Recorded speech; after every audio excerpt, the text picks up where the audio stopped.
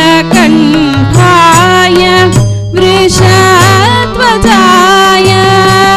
तस्मै शिकाराय नमः शिवाय।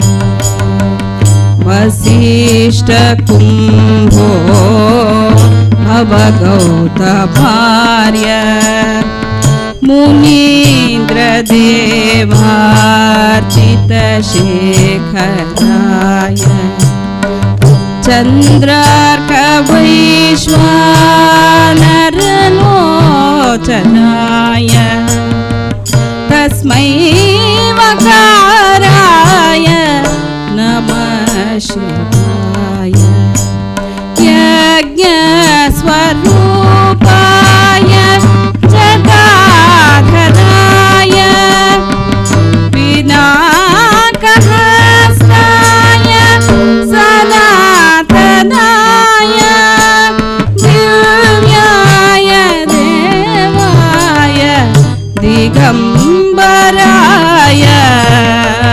तस्मै यकाराय नमः शिवाय नमः शिवाय नमः शिवाय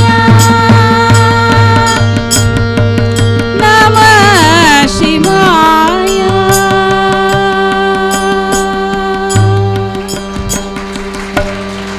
हर नमः पार्वती पतये हर हर Mahadev. Balan used to start observing the picture.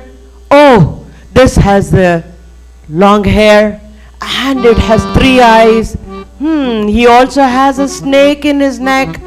What else he has? Oh, he has a black beads in his neck. So he kept on observing the picture. Oh, this is what Lord Shiva means. But I do not know his questioning mind. That's a very characteristic of him. Always he is to start questioning everything. Why is he having blue neck? Why does he have a snake? Who is this? Why does he have all this thing? When am I going to see him? All these WH questions. Always that bothered him. But he started enjoying this mind game. Every time Amme says, no prarthana, no atalam, he would sit and he would daydream, he would look at the picture, he would go on, study all the details and put it in his mind and close his eyes, open his eyes, cross-check. Did I get everything? Like a memory game. He would look at everything, close his eyes, again cross-check back. Okay, I have everything. By doing this, he started enjoying bhajan sessions, the puja sessions in his house, and later on in his book, Face to Face, he has written that later on, all these questions, whatever came to him at that point of time, later on he understood what those things are. Actually, he worked on those questions, what occurred to him during his childhood. Why this is blue in color? Why does he have black beads in his neck? Why does he have a snake? Who is he? What is he? He started explaining. He started understanding. Then he started going to school called English Modern School. In English Modern School, he also learnt English, Sanskrit and Malayalam. And all the time, wherever he went, there was laughter, there was happiness and happiness. And later on, he grew up a little bit and he went to Ramavarma Boys School. Every day, after eating a plateful of sambar and rice, all the boys run to Ramavarma Boys School. And in the school, studies were easy for him. He would finish all the homework, he would finish all the lessons on time, it was easy. He would even find time to help his sisters Padmini and Kanaka with their homework. But even though there's laughter, sometimes he would become little aloof. There was some serious side to his personality. He grew up. Now the problem years, the teenage years. In the teenage years, he went to Maharaja College in Ernakulam. Of course, now he's a teenager. He started questioning loudly everything, especially about Amme. I don't want this ritual. Balan, Kovil, we have to go to the temple. Why should I go to the temple? You only said God is everywhere. So he is here in my bedroom too. So why should I go to temple? I am not coming to temple. Why are you doing this ritual? Why are you putting the water in the fire? That's nonsense. Like this, he started questioning, he started rebellious, and he does not want to go to the temple. But he had a very compassionate heart. Even though he was questioning, he looked like, he was opposing everything. In the school also, he's written himself that the father forced him to take science subjects, and science was not his cup of tea. So he started failing, not doing well in school also. On top of that, he was very much later on, we'll come to that, later on he'll make fun of himself, but he would style wearing the silk shirt. Everyone in Kerala wore cotton shirts. He wanted to wear silk shirt. He was a teenager, and then he would put lots of coconut oil on his head and keep on combing and combing and combing. And father would say, "Hey, stop combing so much, you'll go bald." When he went really bald, he went and showed, "Look, what you said, it has happened." But he would comb and he wore silk shirt, and all the time in front of the mirror. He does not want to go to temple. He's not doing well in school. He is opposing everything. He's angry. But his friend, I think his name is Narayanan, he came from a very, very poor family. He did not have any money to pay the school fees. Whatever Balan's parents gave him as a pocket money, he would keep it, and then he would pay for his friend's school fees. So that compassionate side was him. But father started worrying about this child. What is this child? What is going to come out of him? He's not doing well in school. He is interested in the mirror and all the time combing, and is refusing to come to the temple. Now what? So now father shifted to Thrissur. So when he went to St. Thomas College in Thrissur, he changed. He said, "I don't want any more science subject." He went into liberal arts. Liberal arts was his cup of tea. He started doing very well again, and from Thrissur College, now it was almost like 1940s now, and he went to Lucknow. From Kerala, he went to Lucknow. So somebody asked him, "Hey Balan, why are you going to Lucknow, man? There are no colleges here. There are no colleges here. Why can't?" He said, very simple, सीधा साधा. "Hey, मेरे को seat नहीं मिला रे. I don't get any seat here in Kerala. So they gave me a seat. I'm going there." So he went to Lucknow to study English and law. And also he took courses in journalism. But he was very much interested on the other side. He was a very good artist. He was a very good drama actor. He was very good in mimicry. He was a good orator. So he joined the debate club. He joined the drama club. And he was very good in badminton and tennis.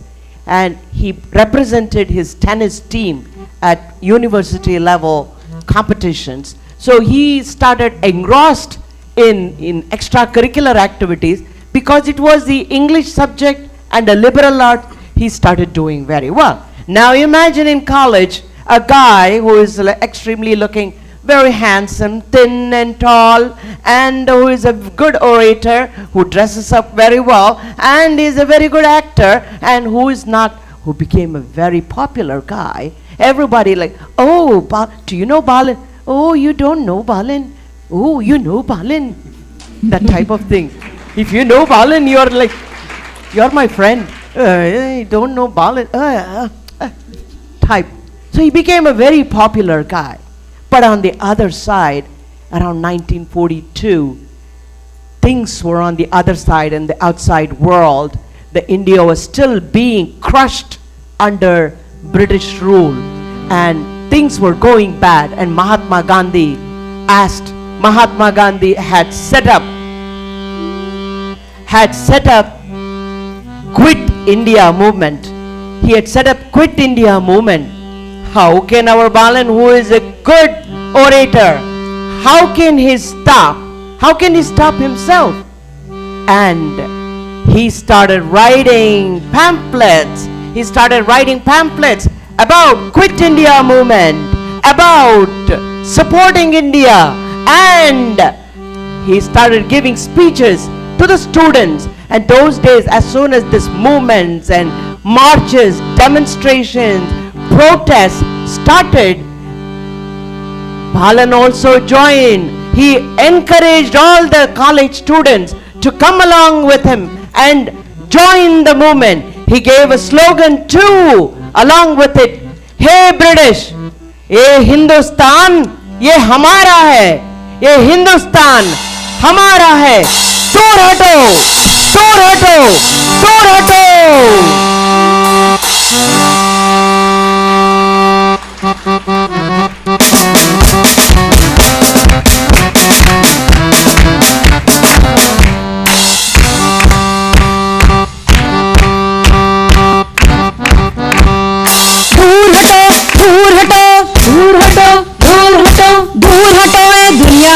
Hindustan हमारा है, दूर हटो दुनिया वालों, हिंदुस्तान हमारा है।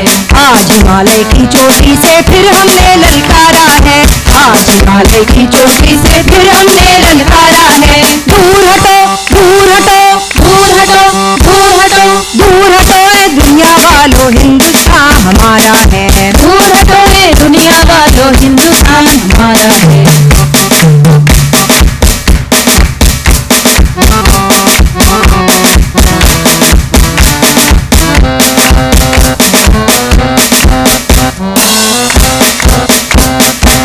हमारा ताजमहल है और कुतुब मीनारा है, यहाँ हमारा ताजमहल है और कुतुब मीनारा है। यहाँ हमारे मंदिर मस्जिद सिखों का गुरुद्वारा है, यहाँ हमारे मंदिर मस्जिद सिखों का गुरुद्वारा है। इस धरती पर कदम बढ़ाना अत्याचार तुम्हारा है, अत्याचार तुम्हारा है, अत्याचार तुम्हारा है। दूर हटो, दूर हटो, दूर हटो, दूर हटो, दूर हटो दुनिया वालों, हिंदुस्तान हमारा है। दूर हटो दुनिया वालों, हिंदुस्तान हमारा है। आज Himalaya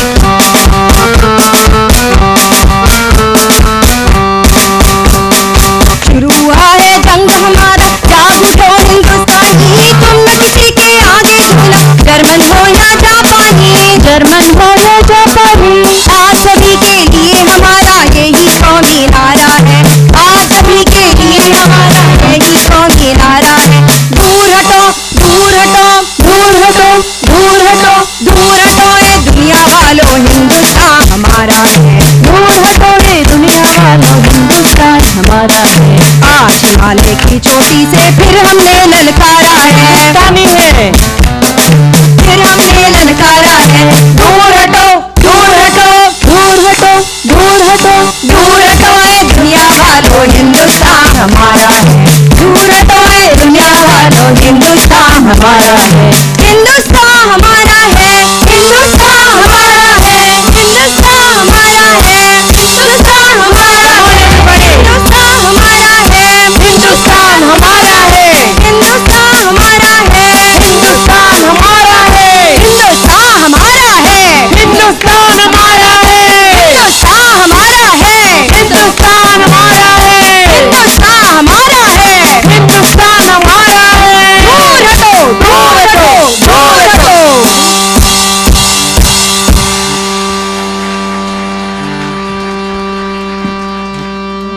He instigated all the college students. Now you think the British is keeping quiet if this man is going, Dur hato, hey, ये हमारा हिंदुस्तान है भाई. The British started crushing the demonstrations with the guns. They made many arrests. Thousands and thousands people got arrested and they were thrown in jail. And of course, Balan is still giving this inspirational talks and is making the students go. So British came to know that this boy is the main cause. He's one of the root causes in the college. So they वो मद्रासी किधर है? पकड़ो उसको. ए मद्रासी किधर है? मद्रासी को ढूंढो. मद्रासी को ढूंढो. हमारे आपके घर में है क्या वो मद्रासी? वो मद्रासी किधर है? वो मद्रासी किधर है? An arrest warrant was issued to arrest Balan. So now he had to go in hiding. He ran to Kashmir. He was undercover. And those days it was so difficult. Imagine in Kashmir, this boy has never seen Kashmir, but he has gone 1942. He has gone there and he has to be in hiding, but he has to eat. He joined many small jobs. Very difficult. He should not be in the eyes of the British, but he has to earn, he has to eat. One of his friends, Sharaf, he was in Delhi. In between, somehow he used to escape from Kashmir. He would come to Sharaf's house and then he would eat one day in the backyard in the night. He would sit and he would eat the food, and whatever Sharaf gives the money, that night he used to run back to Kashmir and hide in Kashmir. More than a year passed and this young man suffered a lot because he wanted to do for the freedom of India. And he said, okay, now everything has calmed down. Maybe now I can go back. So he left Kashmir and now he came to Punjab.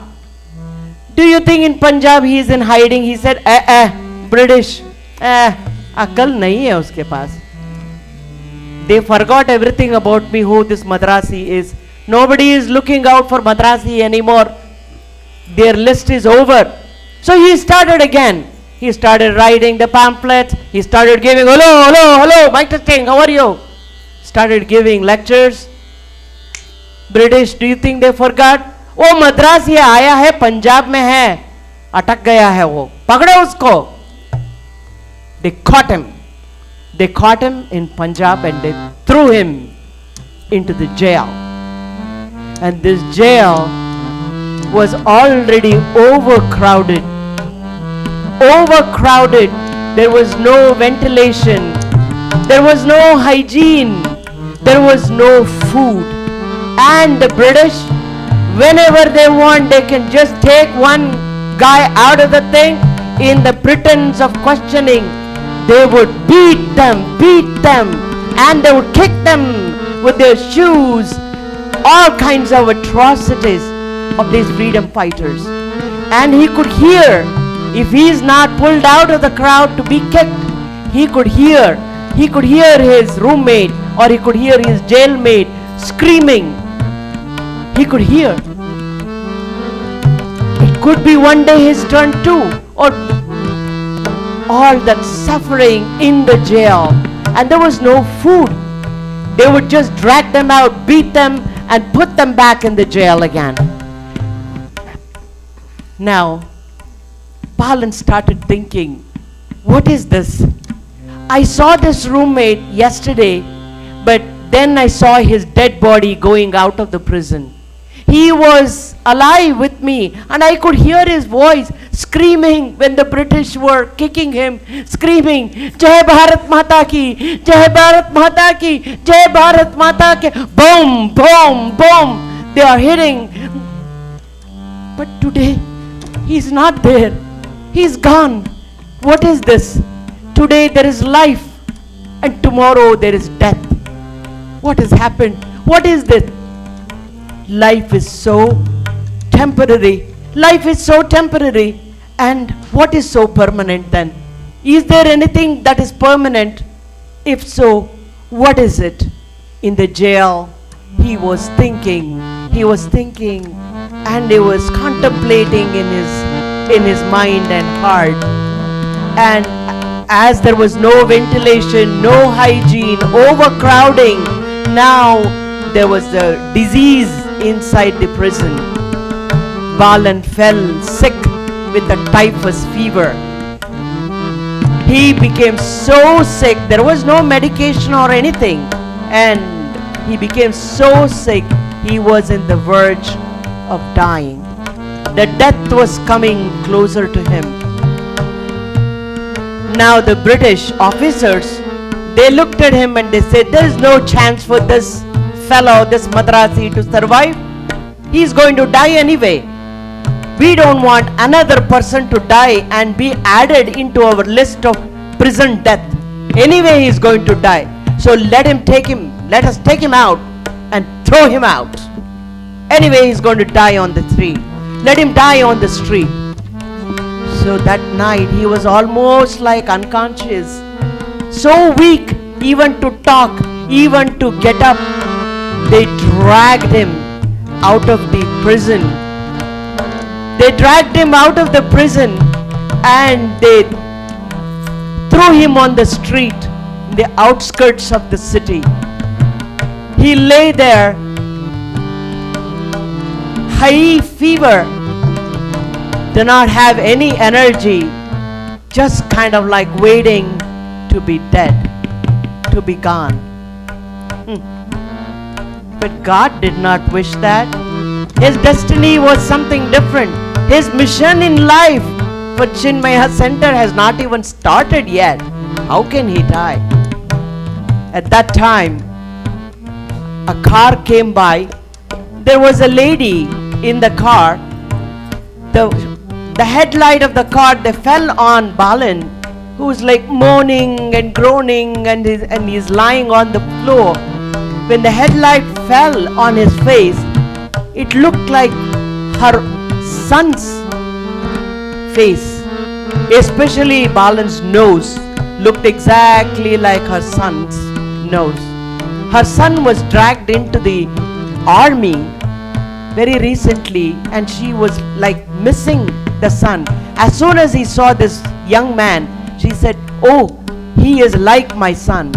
So she lifted him up and she brought him home and she took care of him for a couple months. It took many months actually for Balas to get out of this fever, of this infection and get the strength, and then he became stronger. Now as soon as he got stronger, he wanted to leave. He thanked this lady profusely. Madam, you picked me up from the street without even knowing who I was or what I was, and you took care of me. I do not know how to thank you. How to thank you, madam. He left that place and then he went to Baroda. In Baroda, his cousin Achyutamanan was working as a forest officer. The day he went to Baroda, this man Achyutamanan had gone out on an official trip and his wife had gone out to Maike chali gayi thi. She was in the mother's house, and when he came and he knocked on the door, the Gurkha, the person, gatekeeper, he stopped him. He said, until the boss comes, I'm not going to allow you. So he had to sit on the street, waited whole day, somewhere in the midnight. Achyutamanan came and took him inside. And there was a cook by name Narayanan.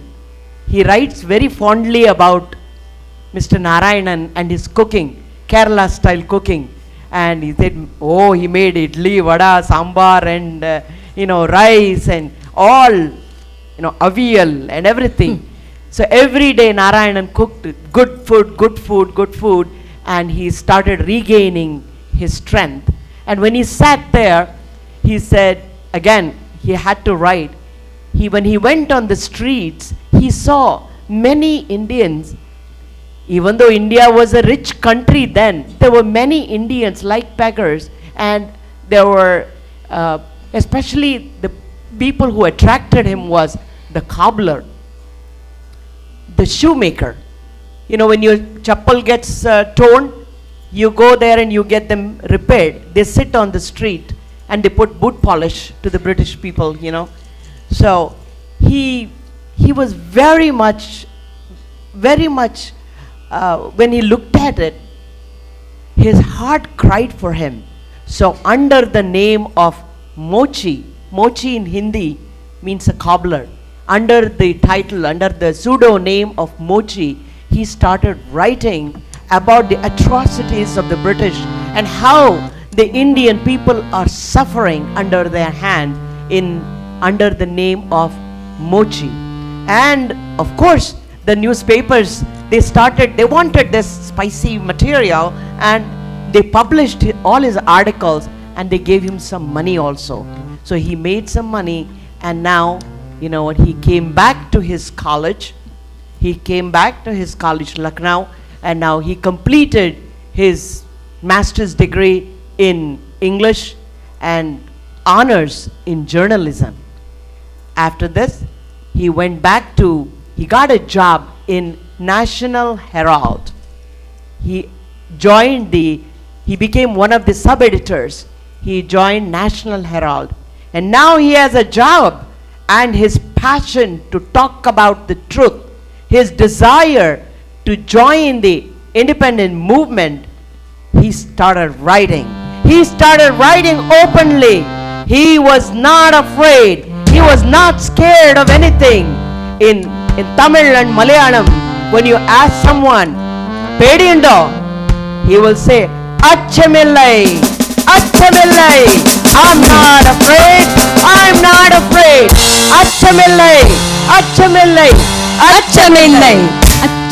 அச்சமில்லை அச்சமில்லை அச்சமென்பதில்லையே அச்சமில்லை அச்சமில்லை அச்சமென்பதில்லையே அச்சமில்லை அச்சமில்லை அச்சமென்பதில்லையே அச்சமில்லை அச்சமில்லை அச்சமென்பதில்லையே அச்சமில்லை அச்சமில்லை அச்சமென்பதில்லையே அச்சமில்லை அச்சமென்பதில்லையே இச்சகத்தில் உள்ளோரெல்லாம் எதிர்த்து நின்ற போதிலும் அச்சமில்லை அச்சமில்லை அச்சமில்லை அச்சமில்லை குற்றமாக எண்ணி நம்மை தூறு செய்த போதிலும் அச்சமில்லை அச்சமில்லை அச்சமில்லை அச்சமில்லை பிச்சை வாங்கி உண்ணும் வாழ்க்கை பெற்றுவிட்ட போதிலும் அச்சமில்லை அச்சமில்லை அச்சமென்பதில்லையே இச்சை கொண்ட பொருள் எல்லாம் இழந்து விட்ட போதிலும் அச்சமில்லை அச்சமில்லை அச்சமென்பதில்லையே அச்சமில்லை அச்சமில்லை அச்சமென்பதில்லையே அச்சமில்லை அச்சமில்லை அச்சமென்பதில்லையே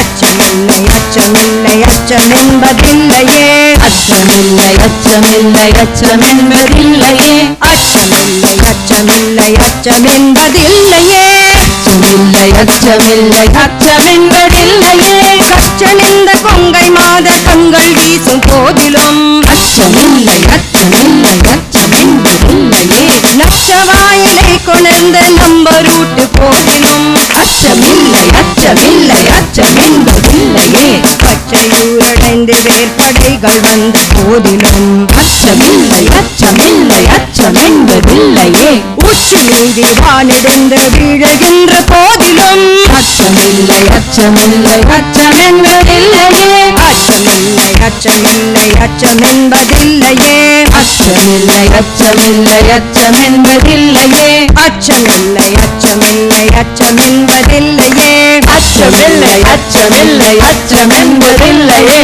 அச்சமில்லை அச்சமில்லை அச்சமென்பதில்லையே அச்சமில்லை அச்சமில்லை அச்சமென்பதில்லையே அச்சமில்லை அச்சமில்லை அச்சமென்பதில்லையே அச்சமில்லை அச்சமில்லை அச்சமென்பதில்லையே அச்சமில்லை அச்சமில்லை அச்சமென்பதில்லையே அச்சமில்லை அச்சமில்லை அச்சமென்பதில்லையே அச்சமில்லை.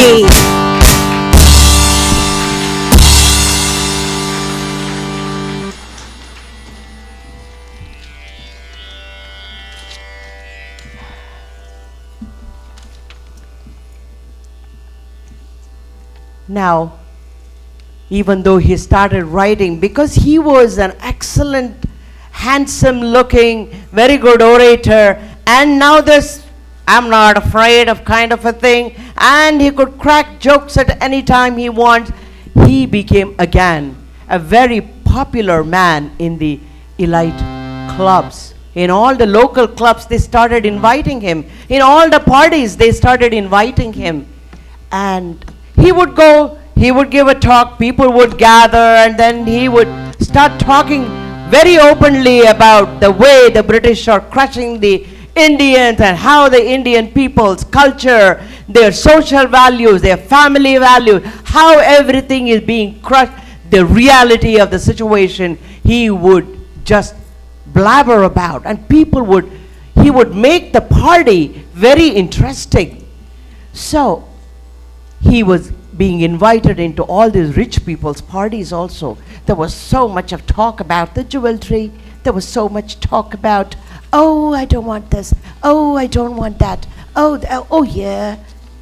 All amidst of all these talks, he felt there was some kind of emptiness. There's something that is missing. And he could also identify in those people, there was some kind of a dissatisfaction. There was some kind of an anger. There was some kind of a frustration. And the way the rich people looked at the poor people, their selfishness, all bothered him. He was young and ambitious, and he could have gone higher and higher in the field of journalism, but he was missing something. He said, there is something that is lacking. This is not the real life. This is not it. This is not me. But most of the time, when he would go, his heart would get crunched looking at all these things, and he would go back to his Chandra Kaladara, imagining, bringing back Lord Shiva's picture in his mind, and he would chant Om Namah Shivaya for hours together. Hours together. He was staying with his uncle, Govinda Menon. Once he told, Uncle, I have to tell you some interesting episode.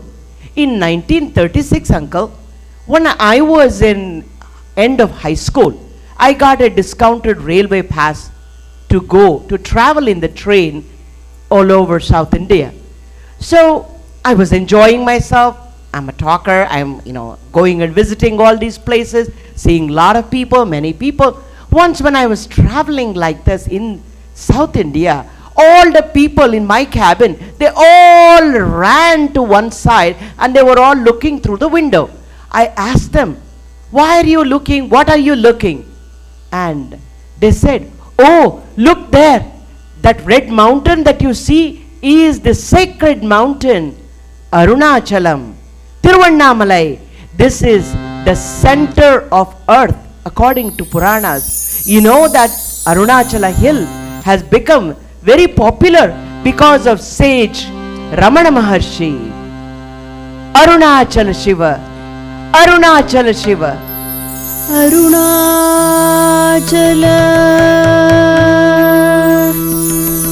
Arunachala,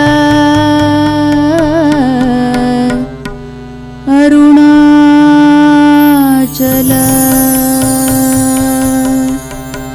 Arunachala Varaketra Aksharamanamaalai Shatra Karunakaraganapatiye Karamarulikkapaye Arunachala Shiva, Arunachala Shiva, Arunachala Shiva, Arunachala, Arunachala Shiva, Arunachala Shiva, Arunachala Shiva, Arunachala, Arunachala Shiva, Arunachala Shiva, Arunachala Shiva, Arunachala, Arunachala Shiva, Arunachala Shiva, Arunachala Shiva, Arunachala, Arunachala menna agame ninaippavaragattai vera rupai Arunachala, அகம் புகந்தீர்த்து உன்னும் குகை சிறையாய் அமர்வித்த என் கோல் அருணாச்சலா. அருணாச்சல சிவ அருணாச்சல சிவ அருணாச்சல சிவ அருணாச்சல அருணாச்சல சிவ அருணாச்சல சிவ அருணாச்சல சிவ அருணாச்சலா. இன்றிடும் மன்னையின் பெரிதருள் புரிவோ இதுவோ உனதருள் அருணாச்சல. உனையே மாற்றி ஓடாதுளத்தின் மேல் உறுதியாயிருப்பாய் அருணாச்சலா.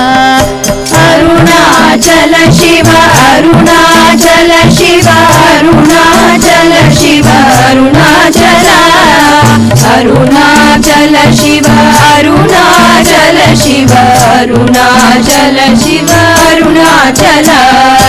அருணாச்சல சிவ அருணாச்சல சிவ அருணாச்சல சிவ அருணாச்சலா. அருணாச்சல சிவ அருணாச்சல சிவ அருணாச்சல சிவ அருணாச்சலா. அருணாச்சல சிவ அருணாச்சலா. அருணாச்சல சிவ Arunachala.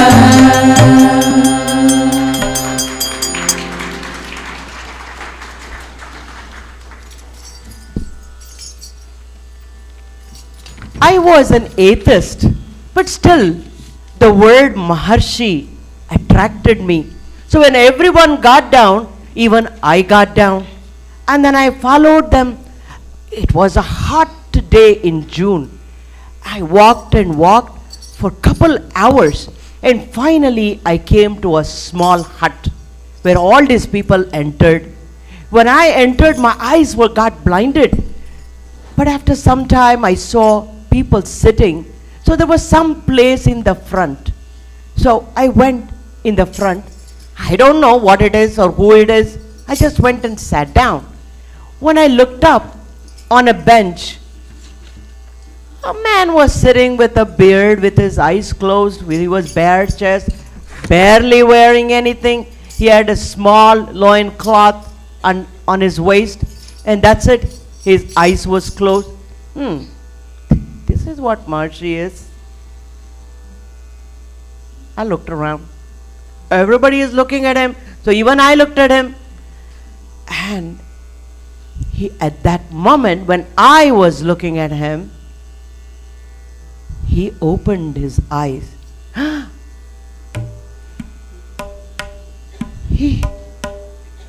He's looking at me. He is looking only at me. And now he's looking deep inside my eyes. Oh, what's happening to me? He is looking deep inside me. He knows everything about me more than what I know about himself. I'm unable to do anything. He is looking at my imperfections. He is looking at my shallowness. He is looking at my arrogance now. Oh, he is also looking at my fear. He continues to look at me. And now I feel like I'm being opened. I'm being emptied. I'm being emptied. I'm being cleaned. I'm being cleaned. I'm being filled. I'm being filled. All I can think in my head, Ramana, Ramana, Ramana, Ramana,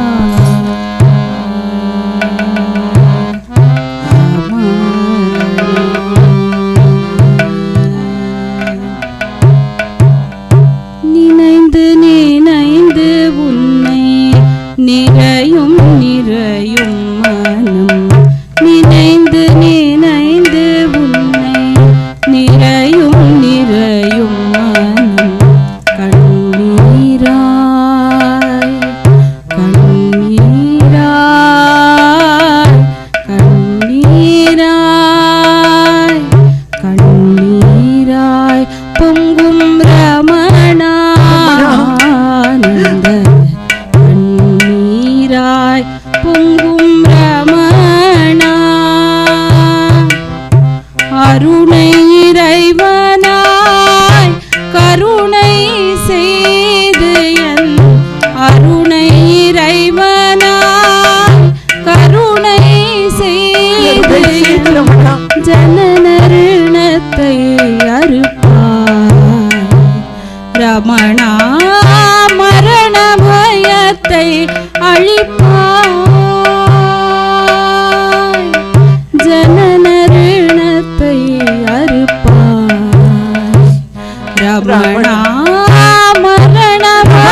நினைந்து நினைந்து உன்னை நிறையும் நிறையும் கண்ணீராய் பொங்கும் Ramanananda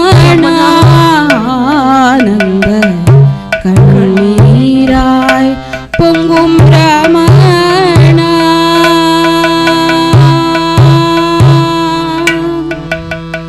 Ramana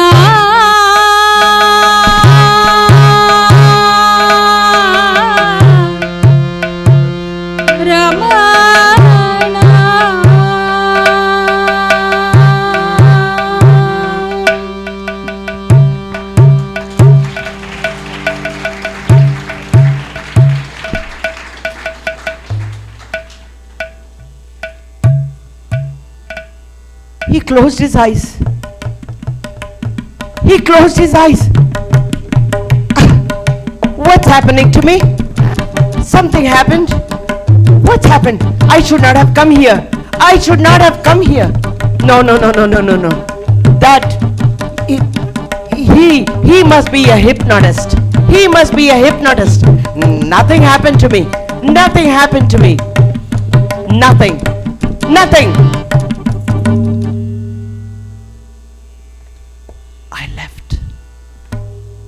I left in silence. Now I know the highest form of grace is silence. What happened over there, I do not know. But all I know is something changed inside me. Something inside stirred, happened. Something was given to me. What it is? What is it? During my college days, during my political work as a journalist, there was some change. But after I spent a lot of time under the feet of Tapovanam near Ganges River, what I gained there, I understood then. This is what I gained when I saw Ramana Maharshi.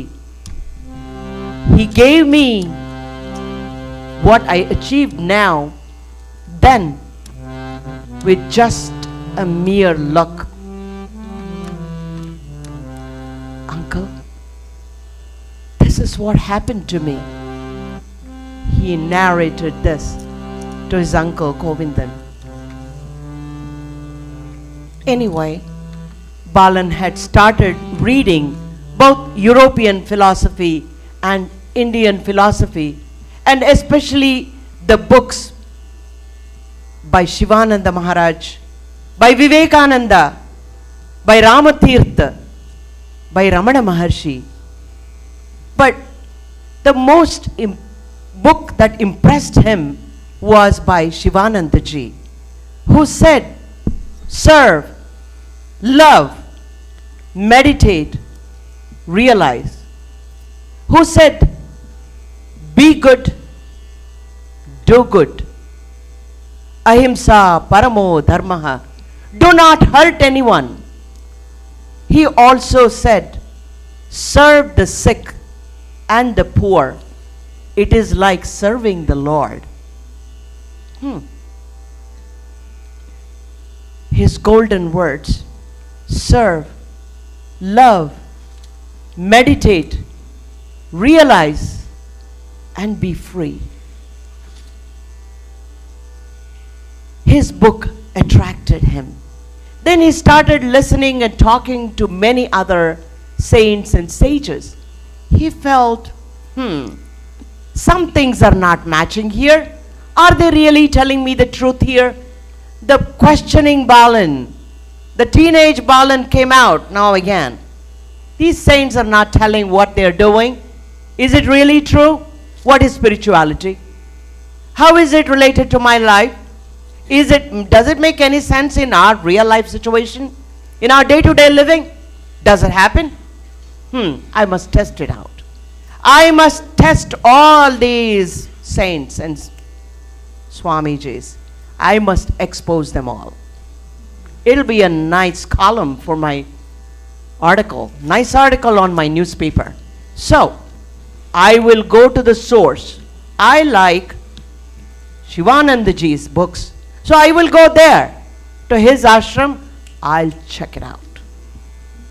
So, 1947, this Balan, journalist Balan, went to Rishikesh, where the Ganga touches the plain. Ganga from the Himalayas touches the plains. That point, that junction, Rishikesh, that is where Sivanandaji had made the ashram, Divine Life Society.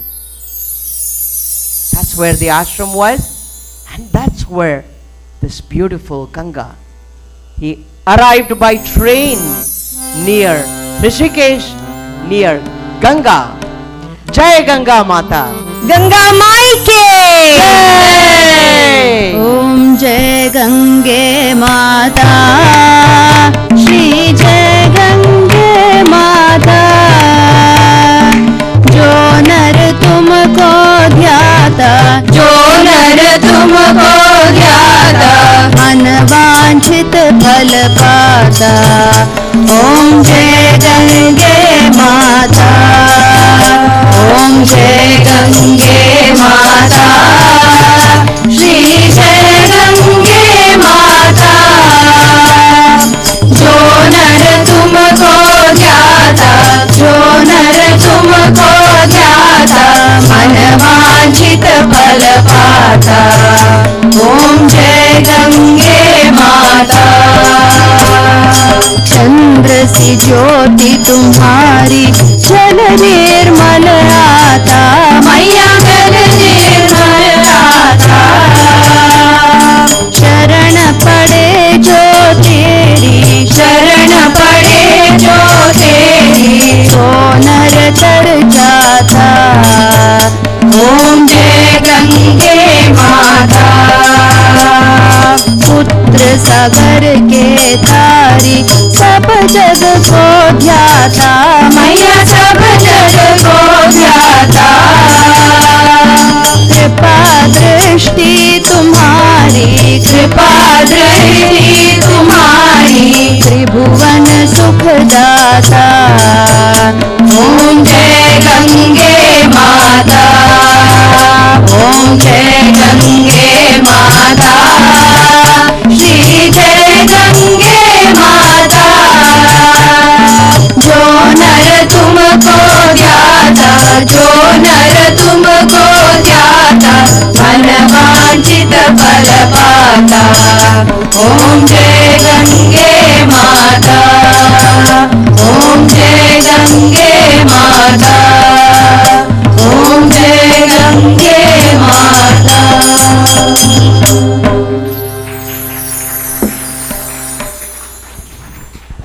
Now, Sivanandaji was not an ordinary man. He used to be a medical doctor. He's a physician who worked in the British offices before he became a sannyasi.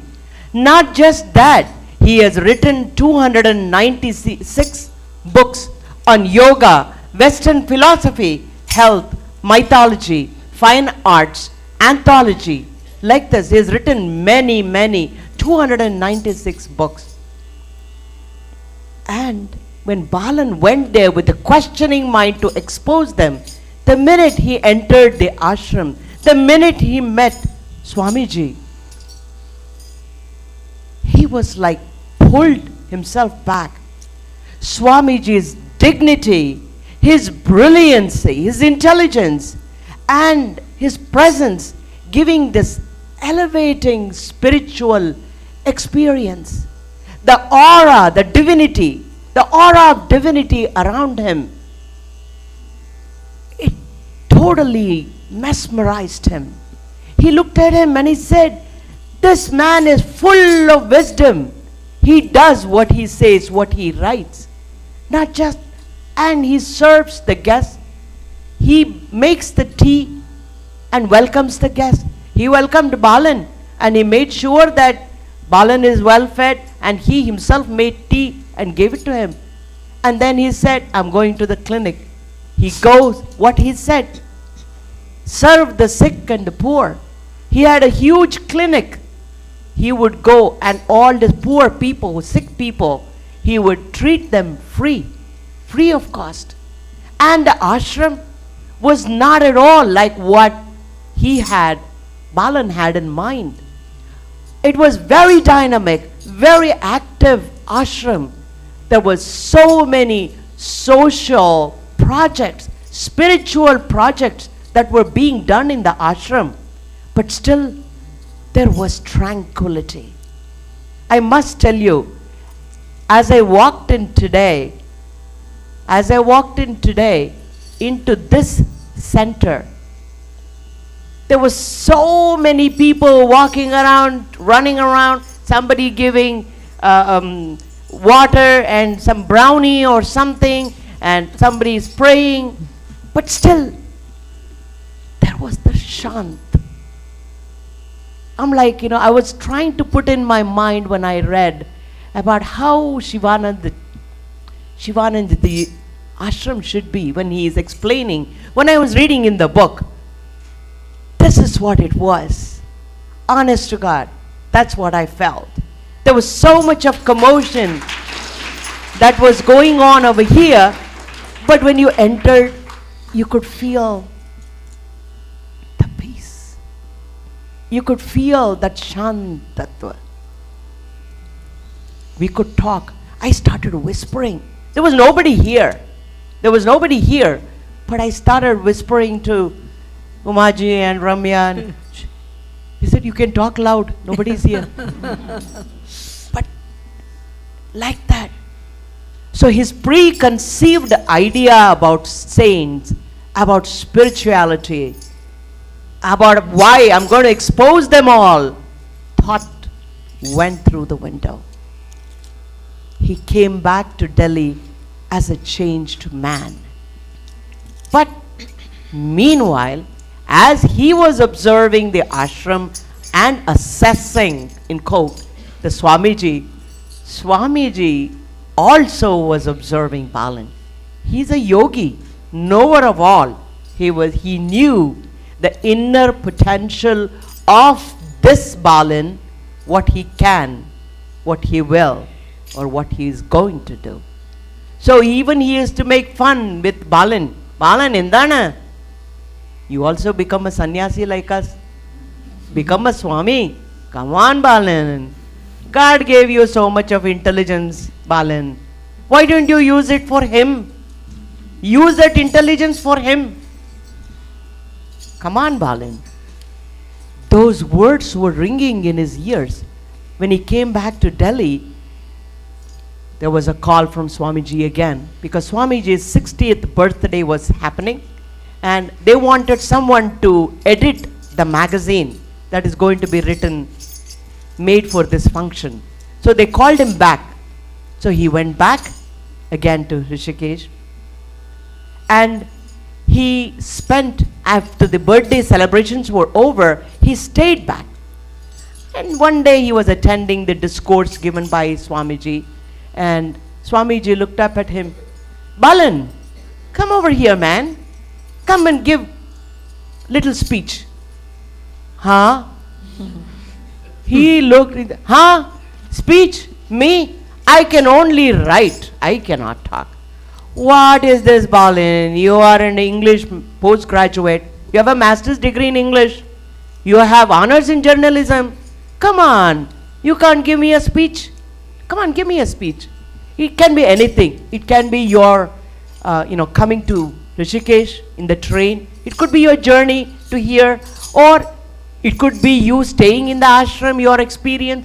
It can be anything, Balan. Come and speak. Okay, I came from Delhi.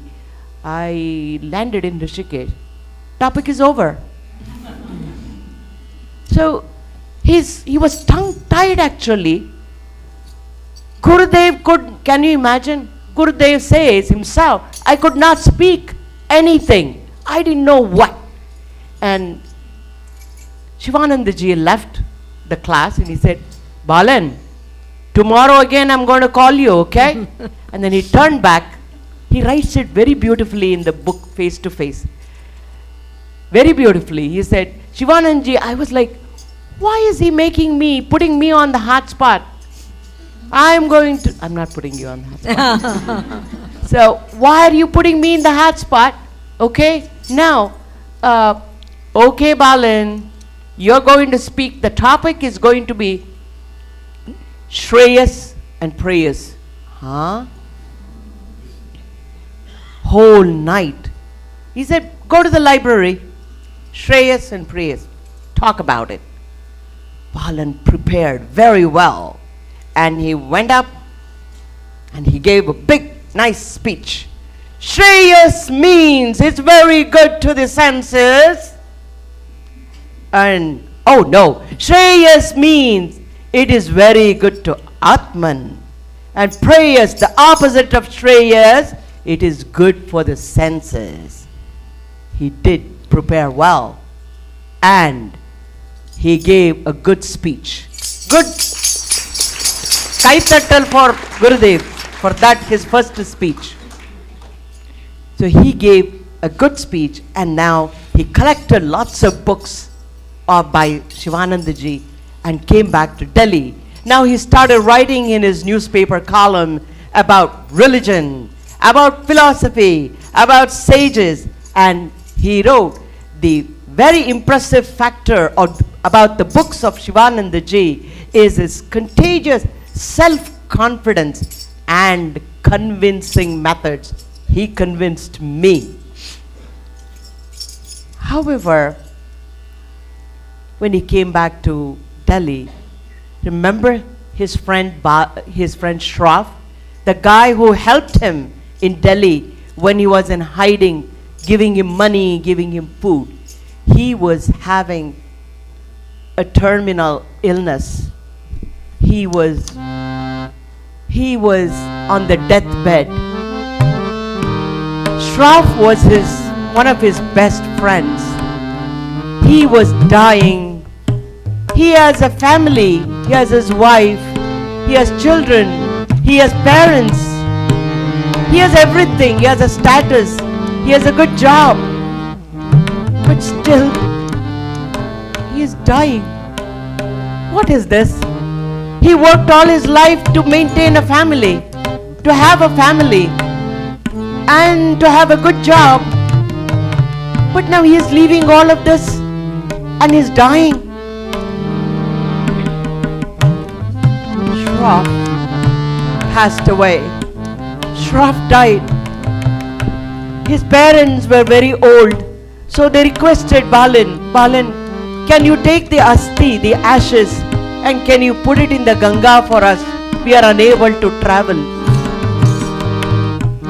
He took the pot of ashes in his hand. He boarded the same train where Shroff and himself, they have traveled in this route many, many times. But now Shroff is just ashes and a few bones. And he is in my hand in a pot. My friend, my good friend, the one who struggled with me, who helped me, he's gone. He's gone. And he's only in this pot. Ashes. That's all the human life is. Just ashes and bones. Is that what life is?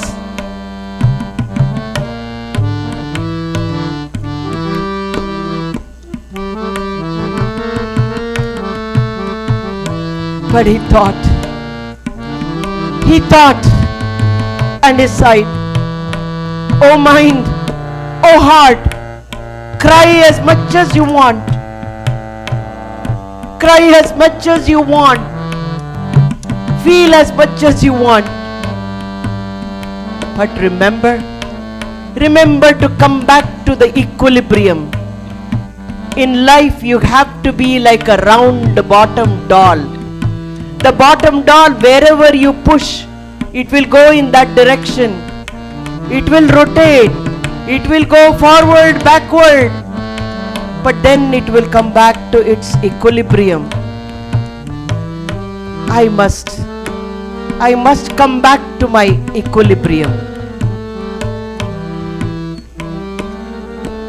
He went back to Rishikesh, visited Ganga, poured the ashes. He started shifting between Delhi and Rishikesh, Delhi and Rishikesh. By 1948, he had already settled down. He left Delhi. He settled down in Rishikesh. In Rishikesh, when he came, God's will, he met his cousin, Bhaskar Menon. Bhaskar Menon had just taken an oath as a sannyasi under Sivananda Maharaj. So this Bhaskar Menon told his cousin Balan, Balan, you have come here. I am going for Char Dham Yatra. Why don't you come along with me? You are a journalist and you can keep a diary. Come and see. So now Bhaskar Menon and Balan, as a journalist, they left for this Char Dham Yatra. Yamunadri, Gangotri, Badri, Kedarnath. In those days, 1948, no buses, no planes, no nothing. Everything by foot. It was a very, very difficult trek. They started climbing. They started walking. Months. He had to cross Uttarkashi, where Tapovan Maharaj hut was there. He met Tapovan Maharaj for the first time. Then they proceeded and they came to Gangotri. He sat there near Ganga Mata, where the origination of Ganga Mata, sat in meditation. He said,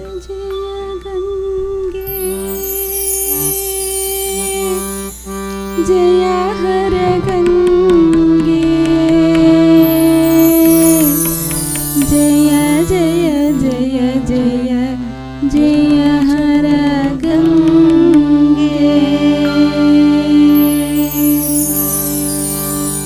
Jaya Jaya Gange, Jaya Haragange, Jaya Jaya Jaya Jaya Jaya Haragange, Jaya Jaya Gange, Jaya Haragange, Jaya Jaya Jaya Jaya Jaya Jaya Gange, Jaya Jaya Gange, Jaya Haragange, Jaya Jaya Jaya Jaya Jaya Jaya Gange, Jaya Jaya Jaya Jaya Jaya Jaya Gange, Devi Sureshwari Bhagavati Gange, Tribhuvana Tarini Tarala Tarange, Shankara Mauli Viharini Vimale, Mama Matirastam Tava Pada Kamale, Jaya Jaya Gange, Jaya Hara Gange, Jaya Jaya Jaya Jaya Jaya Jaya Gange, Bhagirati Sukhadayini Mata, Tava Jala Mahima Nigame Kyata, Naham Jane Tava Mahimanam, Pahi Kripamai Mama Jnanam, Jaya Jaya Gange, Jaya Hara Gange, Jaya Jaya Jaya Jaya Jaya Jaya Gange, Haripada Padya Tarangini Gange, Hima Vidu Mukta Davana Tarange, Duri Kuru Mama Dushkruti Varam, Guru Kripaya Bhavasagara Varam, Jaya Jaya Gange, Jaya Hara Gange, Jaya Jaya Jaya Jaya Jaya Jaya Gange, Patito Dharini Janavi Gange, Khandita Girivara Mandita Bhange, Bhishma Janani He Munivara Kanye, Patita Nivarini Tribhuvana Dhanye, Jaya Jaya Gange, Jaya Hara Gange, Jaya Jaya Jaya Jaya Jaya Jaya Gange, Punarasa Gange, Punya Tarange, Jaya Jaya Janavi Karuna Pange, Indra Mukuta Mani Radhi चरणे सुखदे शुभदे भृत्य शरण्ये जय जय गंगे जय हर गंगे जय जय जय जय जय जय गंगे जय जय गंगे जय हर गंगे जय जय जय जय जय जय गंगे जय जय जय जय जय जय गंगे जय जय जय जय जय जय गंगे जय जय जय जय जय जय जय जय जय जय जय गंगे जय जय जय जय जय जय गंगे जय जय जय जय जय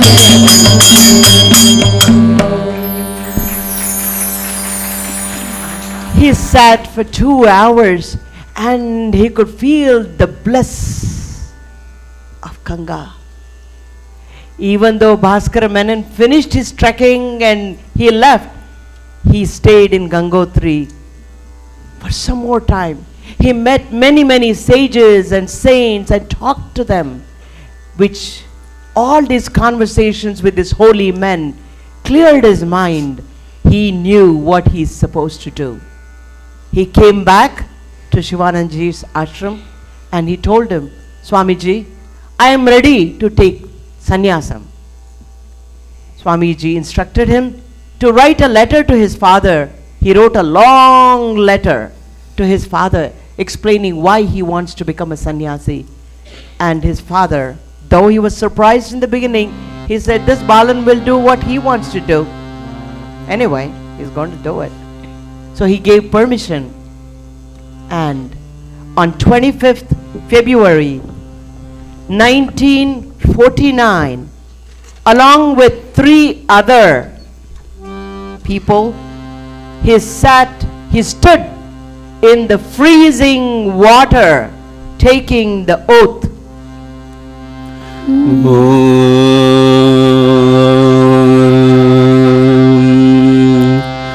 न कर्मणा न प्रजयादनेन त्यागेनैके अमृतत्वमानसु परेण नाकं निहितं गुहायां विभ्राजते यत्यतयो विशन्ति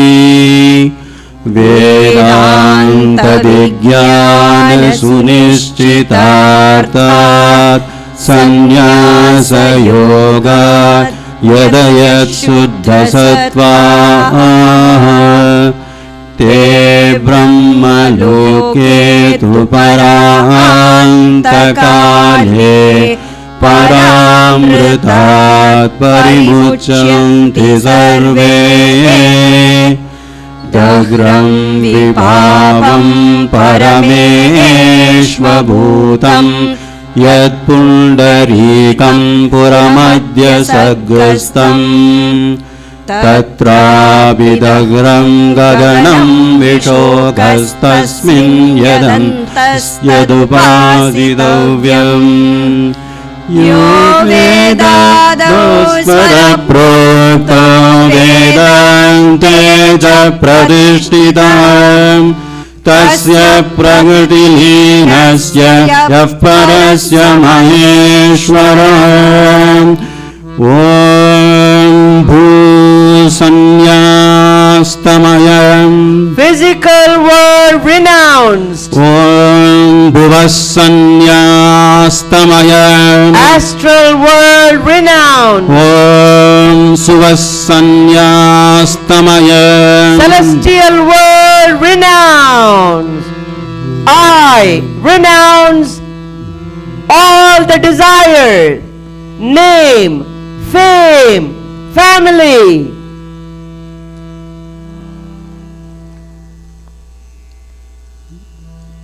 Shivanandaji now gave him a new name, Chinmayananda Saraswati.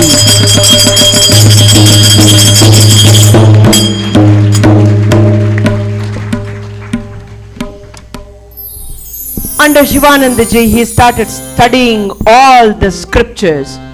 He kept studying. But after that, he felt that something was still missing. He went back to Swamiji and said, Swamiji, I've been reading, I've been listening, I've been doing everything what I'm supposed to do. But still, I'm not understanding what these wise men wrote in this book. I am unable to understand it completely. I feel something is missing. So Sivanandaji said, then you must go to Tapovan Maharaj and you become a student there. He is a master of scriptures. He is a master of Jnana Yoga. Go over there. Now, he left. He left again. He went by trek. It was a very, very difficult trek for the physical, too much of physical strain. But he says it was very uplifting. He had all this energy. I want to do it. I want to learn it. Climbed, talked, walked and walked and walked and walked. Months. It was a very difficult trek. He reached there to Tapovan Maharaj's ashram. Tapovan Maharaj said, oh, what? You come here to become a student? Where is the recommendation letter? Where is the proof that Sivanandaji told you to come here? Go back. Bring the letter. He has climbed so much. It was such a difficult trek. And months together he has walked barefoot. And now he says, go, get a letter. Without saying a word, he walked back. He walked back. He obtained the letter because he was determined. He went back, produced the letter. Swamiji accepted him. Those days, Tapovan Maharaj was a very, very strict teacher. He was not going to make any more like accommodation. Oh, you come here, you stay in this house. God is there. He will take care of you. I have accepted you as a student. Do what you want. Tomorrow morning class. Hello, by the way, you come to the class, you listen. I say only once. You don't understand, you got to leave. He was lovely, but he was a very strict teacher. Gurur Brahma, Gurur Vishnu, Gurur Devo Maheshwaraha, Guru Sakshat Param Brahma, Tasmai Shri Gurave Namaha. Guru is like a Brahma, the creator. Guru is like a Vishnu, the sustainer. Guru is like Lord Shiva, the destroyer. How? You make a decision. You make a commitment. You make a goal. Lord Brahma, like Lord Brahma, the creator, Guru will help you in making your goal, in deciding what you need to do. He is like a sustainer. He will help you to sustain your quest for truth. He is like Lord Shiva, the destroyer. Guru is like Lord Shiva, the destroyer. Whatever obstacles that come in your way, he will teach you how to overcome this and go towards your goal. Very strict. I still remember reading in a book. He said, हाँ चिन्मया सबके लिए रोटी बना दो. Roti. In Sivananda ji ashram, everything was being made for him. Now he has to make roti. And he used to, Tapovan ji used to make fun of him.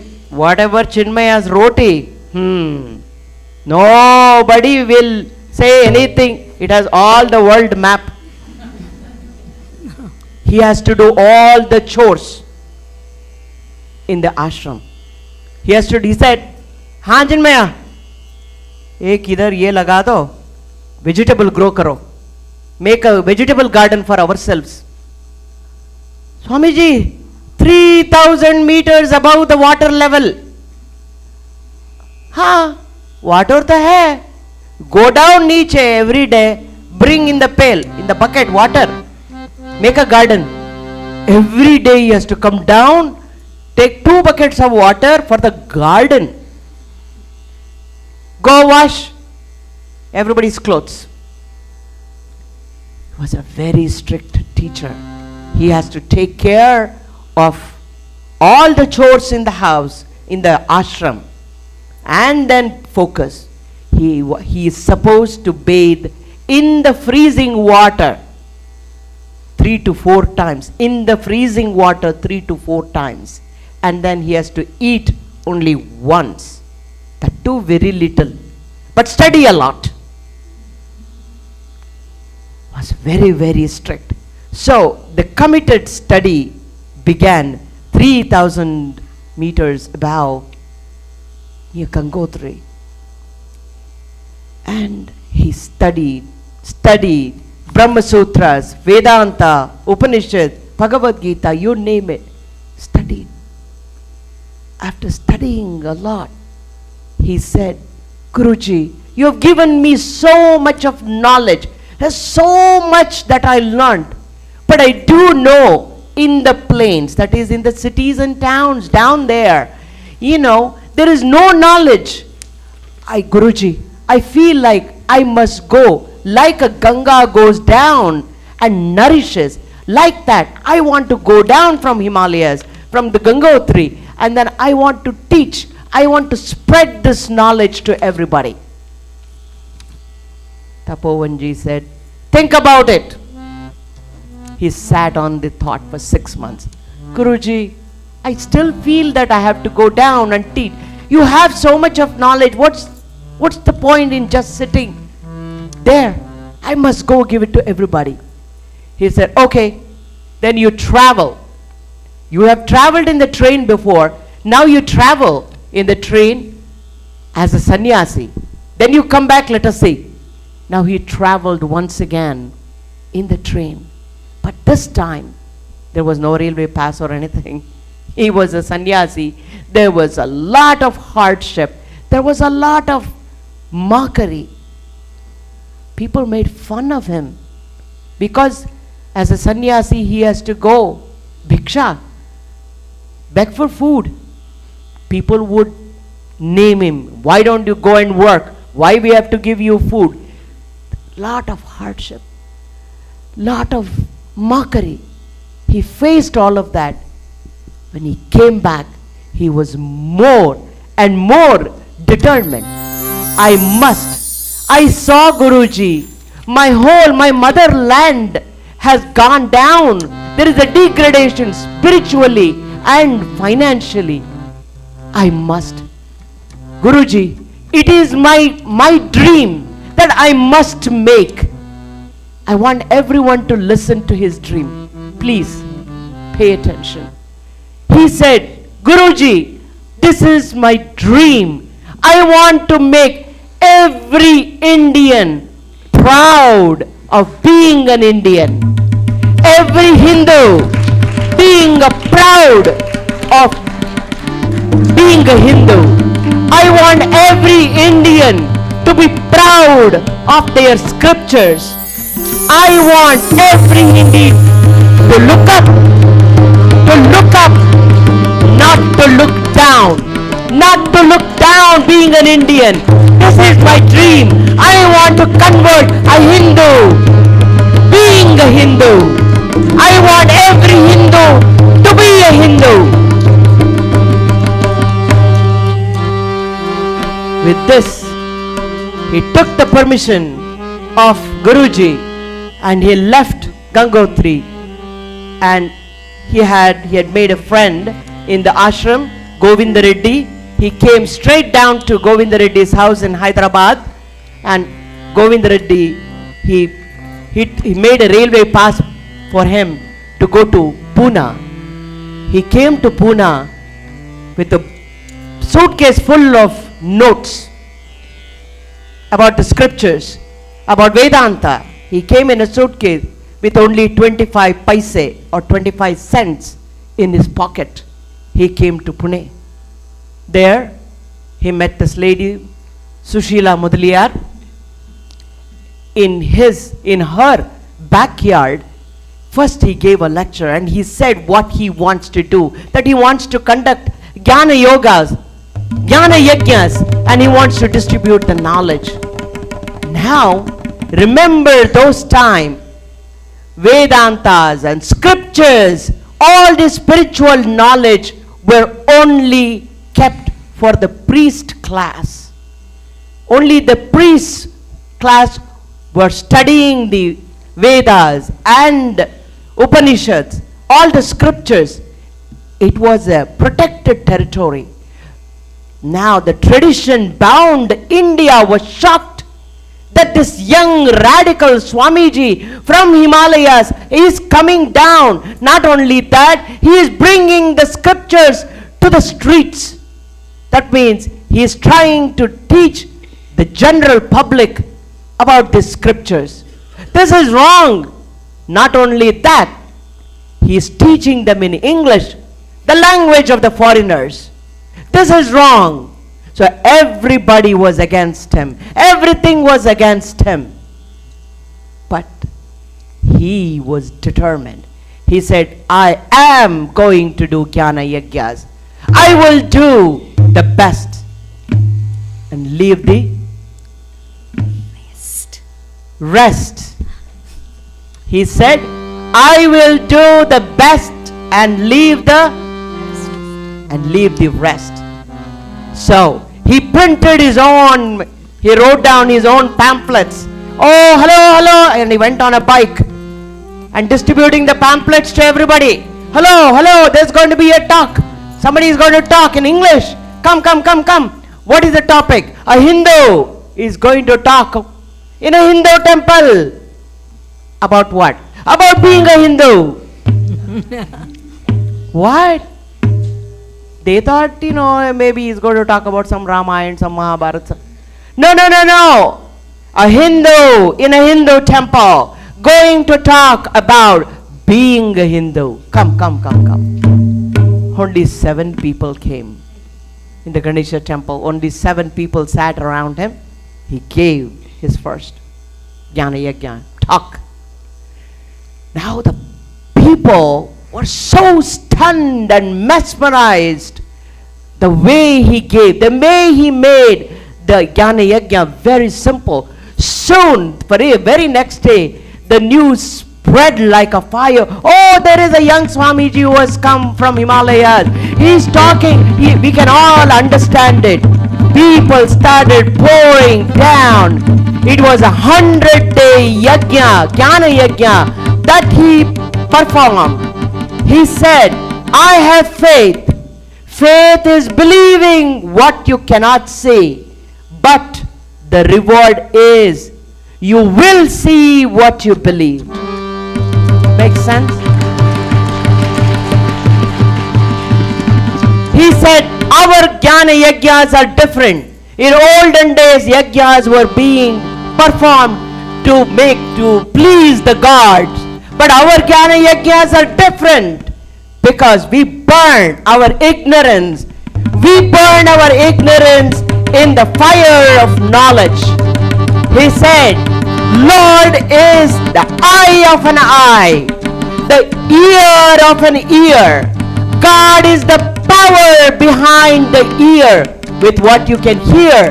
God is the power behind the eye with what you can see. Everybody was clapping, taking down the notes, distributing to everybody. Jnana Yagna's 100-day Jnana Yagna was bombarded. Whole town, whole city, everyone came.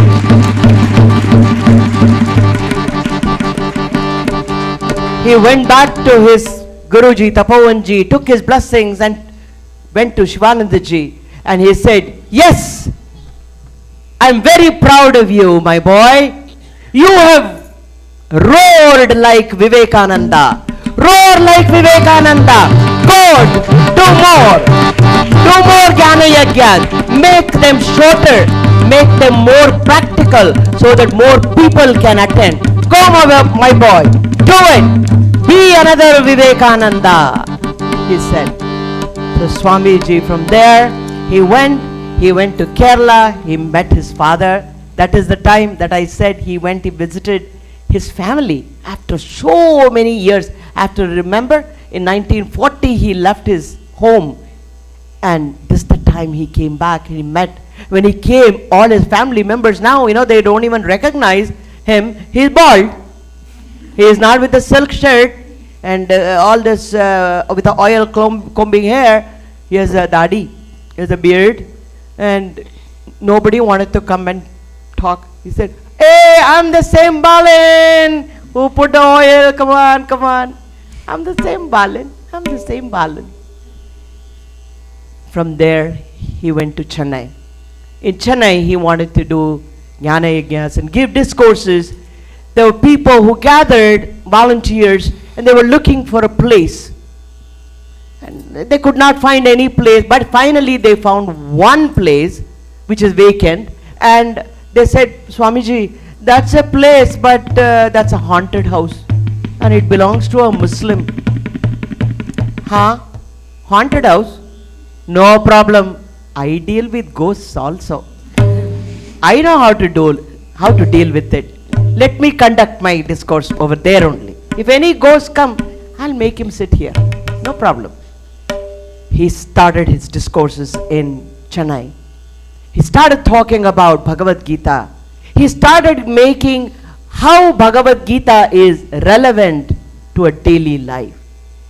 He told the children, he told the students, learn Bhagavad Gita. Lord Krishna told Arjuna not to fight. He told them to fight. He told him to fight. Fight the injustice. Fight the evil. Fight for your rights. That's what you have to do. So all this relevance to the daily life, what he started giving about Bhagavad Gita, impressed, opened up eyes. Now study centers started everywhere, all over India. People got together in small groups and they started discussing about the scriptures, started talking about the scriptures. And this group came and said, "Swamiji, we are going to call our group as Chinmaya Mission." He said, "What? My name? Don't keep my name. I'm a Swamiji. I'm a Sannyasi. I did not come here to get institutionalized. Don't keep my name." But those volunteers said, "No, Chinmaya means the seekers of the truth. We seek the truth. That's all, Swamiji. We are not keeping your name. But we are calling it Chinmaya Mission." The 1953 Chinmaya Mission plan, Chinmaya started. Now, when children came, when the parents of the children came, he started telling them, use stories to infuse spiritual knowledge in children. Teach them, to inspire them. Tell them Ramayana, Mahabharata, Bhagavata. Tell them stories. Bala Vihar started teaching them stories. Swamiji himself sat down and told so many stories which got published later on for children. He started talking to teenagers how to be a man, how to make a man, and he started teaching Bhagavad Gita as relevant to the young teenage group. Now, Yuva Kendras were started.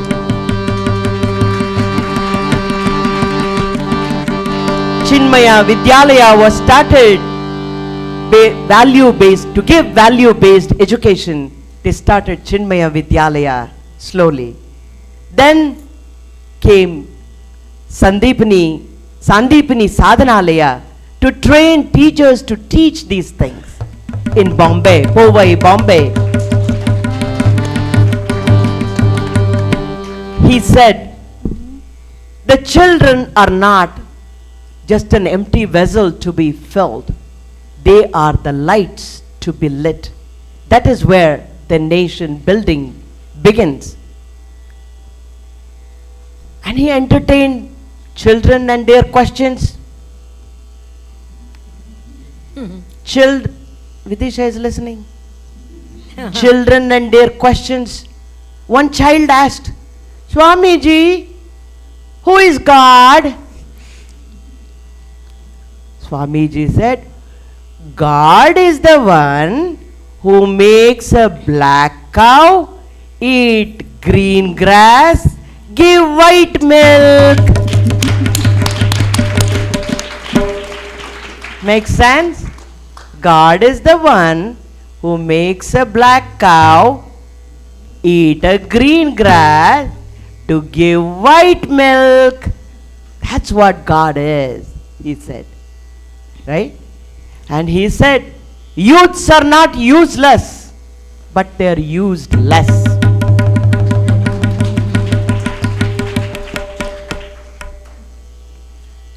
Hence, now the news started spreading. Many centers started all over the nation. 1955, within 2 years, big Gyan Yagna was being held in Delhi, which was presided over by Dr. Rajendra Prasad. He was the PM, right, at that time?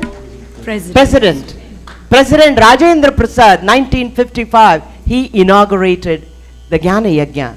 He started giving now the symbolism of the each ritual. He started telling the children, you have to do archana, do archana.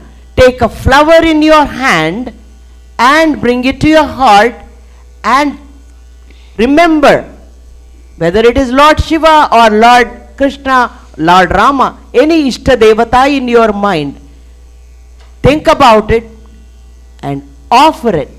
When you offer it, when you leave the flower, leave a bad thought. Simultaneously, leave a bad thought. He said, I will win the India. I will win the whole nation. Just give me a little bit more time. Now more and more centers are being formed. He decided, now I must take this Vedanta philosophy, the scriptures outside of India. And he started traveling abroad. Chinmaya centers started coming up outside of India with the motto, Chinmaya Center's motto, the goal, we give maximum happiness to the maximum number of people for the maximum amount of time.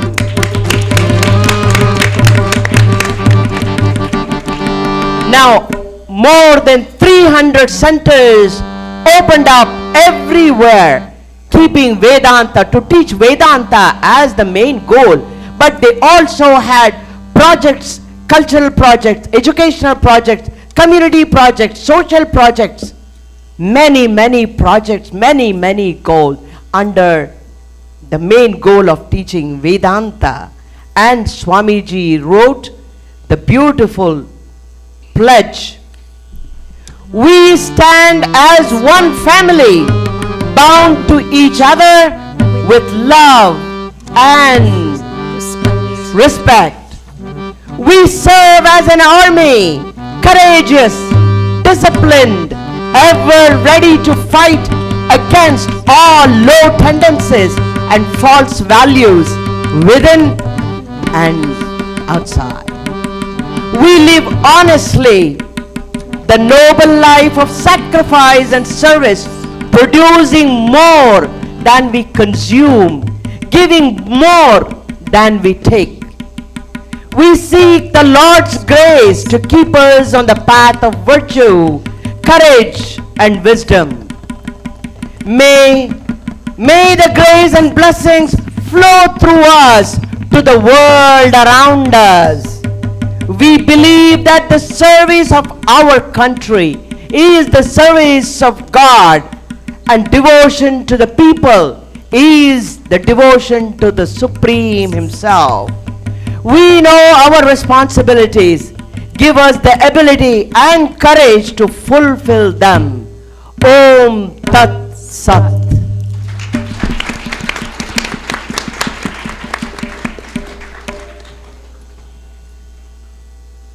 Now, Swamiji wrote commentaries on Gita and Upanishad. Chinmaya Mission Center started publishing more and more books audio, visual material from then onwards. Now came the year, important year, 1964. 1964, Vishwa Hindu Parishad was formed by the leaders M.S. Golwalkar and S.S. Apte. They met under the direction, under the guidance of Gurudev in Sandipani Vidyalaya, and Vishwa Hindu Parishad began. Vishwa Hindu Parishad, Vishwa Hindu Parishad, Vishwa Hindu Parishad, Vishwa Hindu Parishad, Dharmo Rakshati Rakshita, Dharmo Rakshati Rakshita, Dharmo Rakshati Rakshita, Dharmo Rakshati Rakshita. इतनी गौरवशाली परंपरा हमारी, इतनी गौरवशाली परंपरा हमारी, इतनी गौरवशाली परंपरा हमारी। सौभाग्य हमारा है हम इसके अधिकारी, सौभाग्य हमारा है हम इसके अधिकारी। निज धर्म के सिद्धांत के सदा समर्पित प्राणों की आहुति दे इसको रखेंगे जीवित। हम धर्म के हैं रक्षक विश्व हिंदू परिषद, हम संस्कृति के रक्षक विश्व हिंदू परिषद, हम राष्ट्र के हैं रक्षक विश्व हिंदू परिषद, विश्व हिंदू परिषद, विश्व हिंदू परिषद। जब राष्ट्रपाल मांगे न हो कभी अवज्ञा, जब राष्ट्रपाल मांगे न हो कभी अवज्ञा। भारत हो विश्वभूषण हमारी है प्रतिज्ञा, भारत है विश्वभूषण हमारी है प्रतिज्ञा। माँ भारती का रूप हृदय पटल पे अंकित, ये जननी जन्मभूमि जो हमें है करती प्रेरित। हम धर्म के हैं रक्षक विश्व हिंदू परिषद, हम संस्कृति के रक्षक विश्व हिंदू परिषद, हम राष्ट्र के हैं रक्षक विश्व हिंदू परिषद, विश्व हिंदू परिषद, विश्व हिंदू परिषद, विश्व हिंदू परिषद, विश्व हिंदू परिषद, विश्व हिंदू परिषद। धर्मो रक्षति रक्षितः, धर्मो रक्षति रक्षितः, धर्मो रक्षति रक्षितः, धर्मो रक्षति रक्षितः। विश्व हिंदू परिषद, विश्व हिंदू परिषद, विश्व हिंदू परिषद, विश्व Hindu Parishad. Jai Hind! Let me tell you an interesting episode. After this, or just around this happened, Pope was visiting India. Because he was visiting there, all the Catholics had joined up and they took an oath. They said every state, every place that Pope visits, that we are going to convert 108 Hindus into Catholicism. That's the oath they took. Wherever the Pope goes, we are going to convert 108 Hindus, because 108 is a very prominent number for Hindus. We are going to convert 108 Hindus into Christianity. Swamiji heard this. Oh, you are going to convert 108 Hindus into Catholicism? I am going to take an oath. I am going to convert 1008 Hindus back to Hinduism.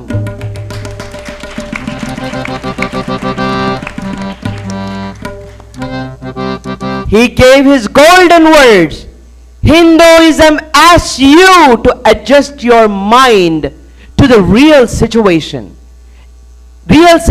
in life, and make your life a sport rather than a worry. Before any of the great cultures existed, Hinduism was there. Hinduism is the bark of the tree. As the tree grows, the bark of the tree expands along with it. Only Sanatana Dharma, Satyam, Shivam, Sundaram, always remained intact. Bhagavad Gita offers a solution to all problems of humanity. It will bring a greater stability of mind, a greater harmony in your personal life and social life. 1965, he took a global tour. He traveled 12 countries, USA, Switzerland, West Indies, Thailand, South Africa, Mauritius, Malaysia. People came in large numbers, not just Hindus, people of all faiths. Most of his talks were arranged in churches. Then he was invited to come and speak at MIT, Stanford, Harvard. He said, his famous quote, "Happiness is equal to number of desires fulfilled over number of desires entertained." Hindu scriptures, Hindu saints say, decrease the number of desires entertained, decrease the number of desires to get happiness. But the modern philosophy, the modern world says, increase the numerator, that is, increase the number of desires. He worked 18 hours of the day. Every day in his room you could see his light glowing, which says, even early morning, 3 o'clock, the light was glowing. He would be sitting and handwriting reply letters to everyone.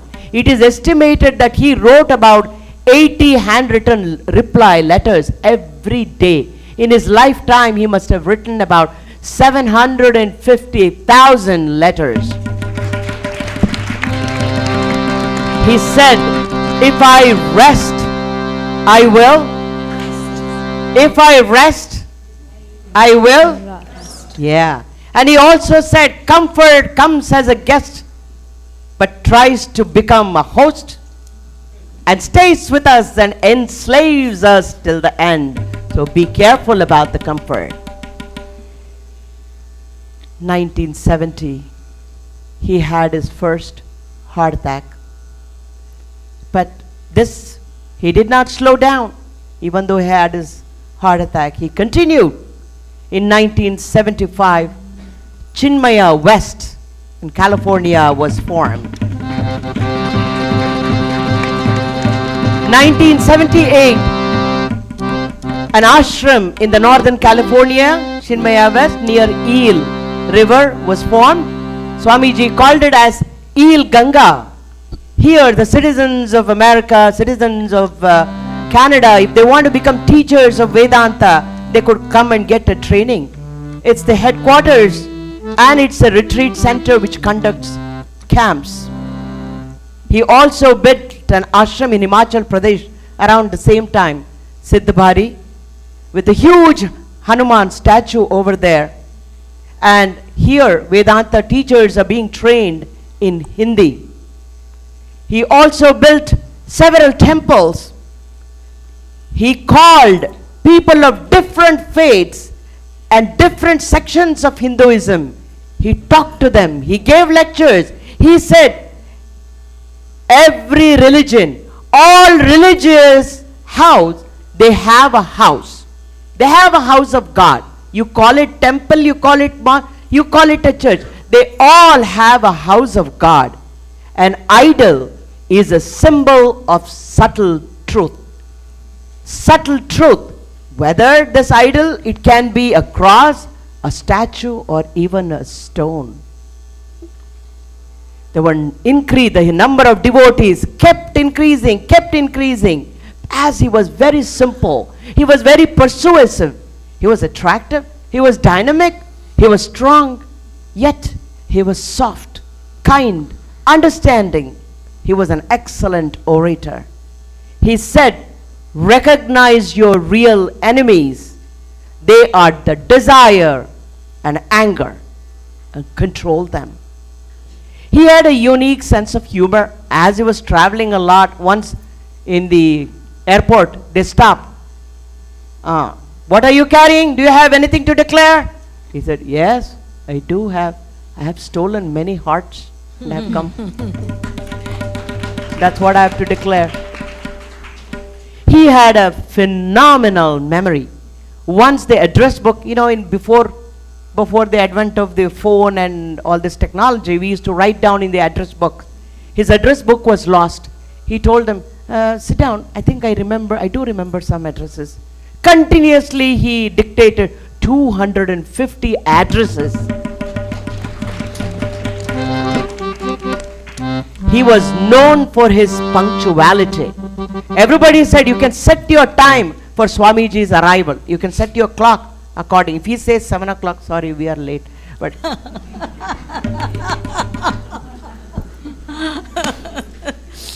we started late a little. Yeah, if we can. Okay. We'll few more minutes. Okay. Is that okay? Is that okay? Okay. Thank you. He said, set the clock. You can set the clock according to time. If he says he's going to come here at 6 o'clock, he will be here at 6 o'clock. If he says he's going to start the discourse at 7 o'clock, he will do it. Once he got so wet in the Bombay, when he was coming, he got completely wet in the rain. He went straight on the dais. He started because he said, I am not supposed to be late. He was known for his punctuality. In 1980, he had his second heart attack and he had to undergo a surgery in Houston, Texas. Children asked, Swamiji, where do you live? He said, I live in airports and train stations. He was traveling that much despite of his health issues.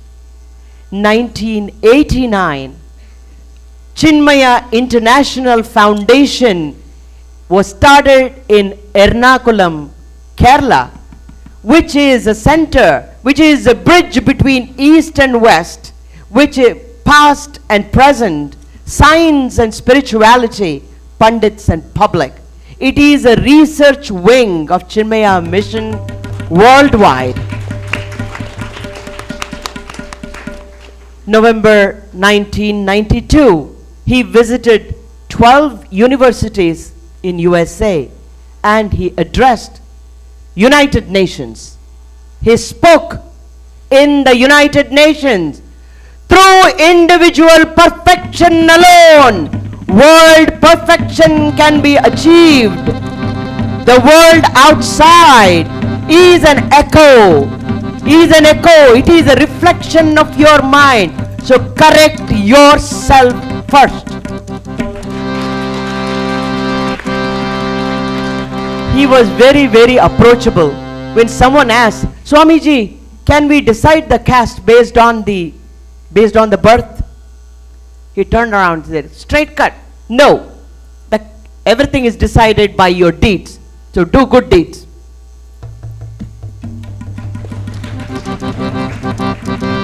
July 1993, New Jersey.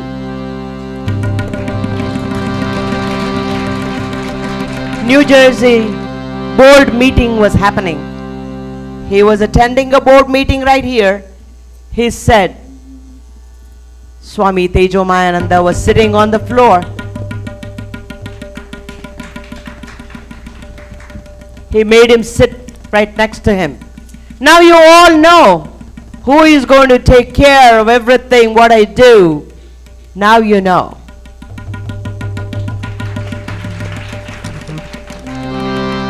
Swami Chinmayananda was extremely knowledgeable, extremely the heights of wisdom, spiritual knowledge, but very devotional, very very down to earth person. He said, I am not in Gurudev's shoes, but I am like Hanuman. I am at his feet. दुनिया चले न चले राम के बिना, राम न चले हनुमान के बिना.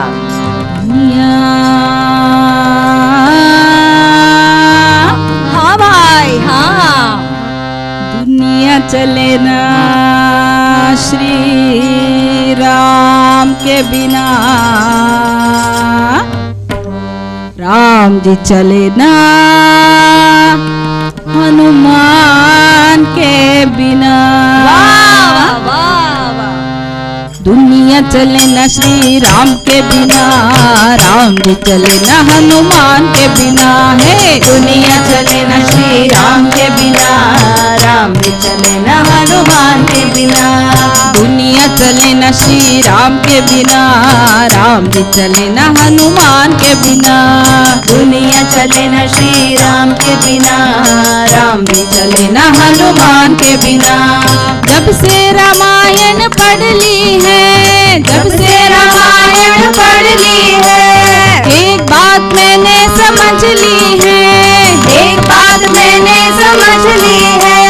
रावण मरे न श्री राम के बिना, रावण मरे न श्री राम के बिना. लंका जले न हनुमान के बिना. दुनिया है दुनिया, दुनिया चले न श्री राम के बिना, राम भी चले न हनुमान के बिना. हे दुनिया चले न श्री राम के बिना, राम भी चले न हनुमान के बिना. लक्ष्मण का बचना मुश्किल था, लक्ष्मण का बचना मुश्किल था.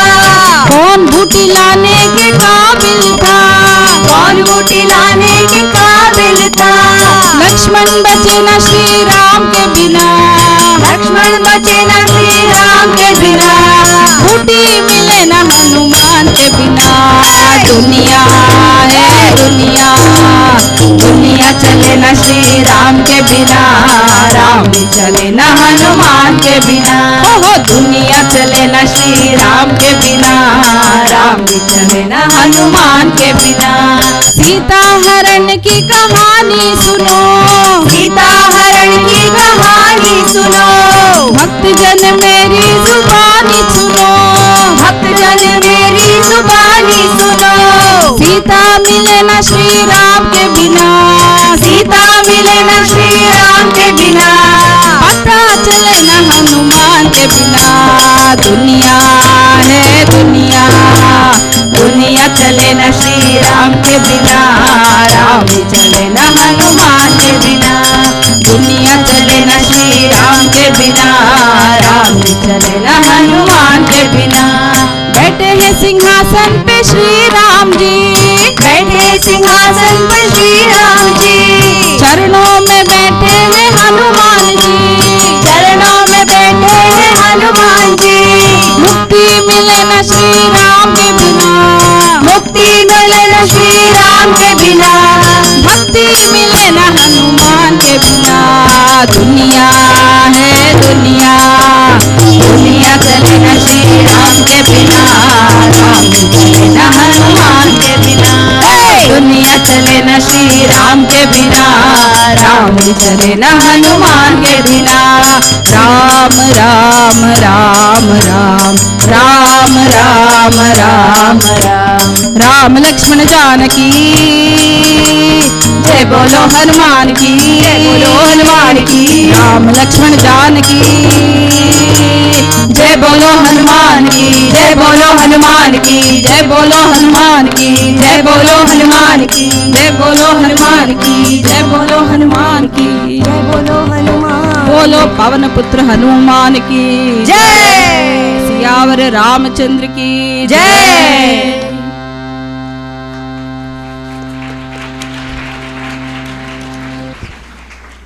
Swami Chainmayananda ji, Guruji started working on the vision of his master tirelessly to fulfill his vision. What was his vision? Family must be the unit and community is the home. We must build a future where the younger generation, our children, has a better sense of compassion, love and concern in the community rather than the personal growth only. Swamiji took about 42 years to rebuild India, heart by heart, soul by soul. He said, man minus ego is God. Rise above your ego and realize that Tvam Asi means without the ego, I am that.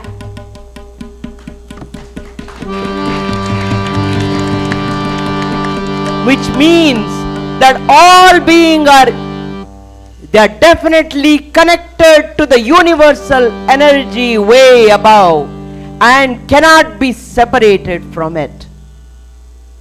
1993, he came to Washington DC. From there, Washington DC, to conduct camps. Then he came to Southern California. July 26th, he had heart attack again. He was put under sedation, oxygen. July 29th, he had major cardiac surgery. Very famous cardiologist then in 1993, Dr. Apparao, Dr. Chidambaram, all were present in San Diego. August 3rd,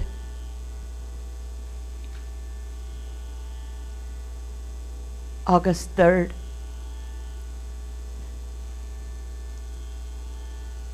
5:45 p.m. Swamiji left this mortal body. He had said, even if I go far away from you, I will stay closer and closer to each and every one of you. The promise he kept, the promise he continues to keep.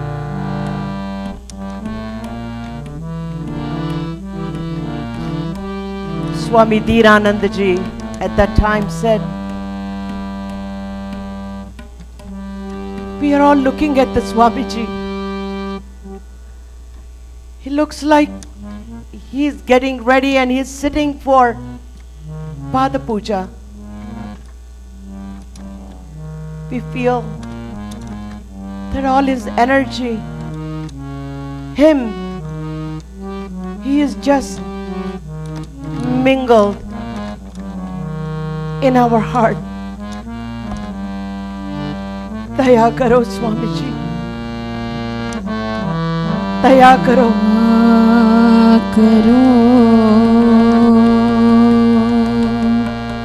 Daya karo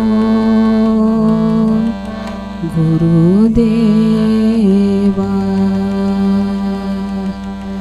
Daya karo Gurudeva. Daya karo Gurudeva. Daya karo Gurudeva. Daya karo Gurudeva.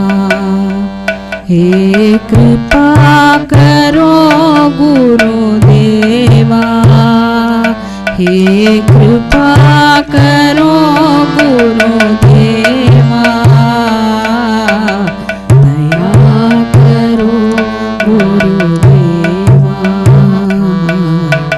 Daya karo Gurudeva.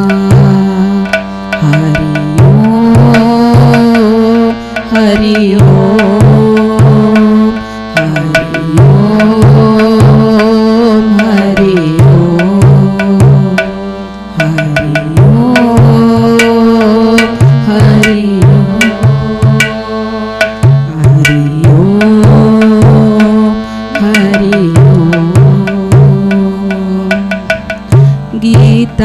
प्रचारक शरण संरक्षक गीता प्रचारक शरण संरक्षक अज्ञान नाशक चिन्मया आत्मज्ञान नाशक चिन्मया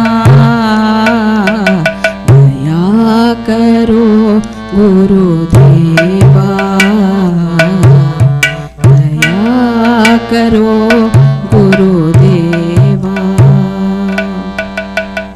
दरस दिखाओ ना तरसाओ दरस दिखाओ ना तरसाओ शरण में ले लो मुझे चिन्मया अपनी शरण में ले लो मुझे चिन्मया दया करो गुरुदेवा दया करो गुरुदेवा गुरुदेवा गुरुदेवा गुरुदेवा गुरुदेवा गुरुदेवा गुरुदेवा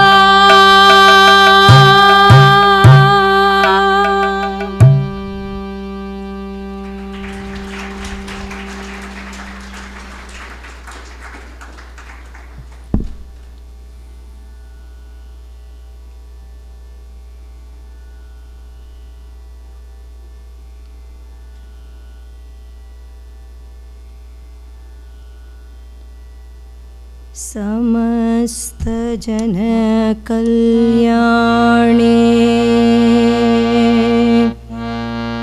निरतं करुणामयं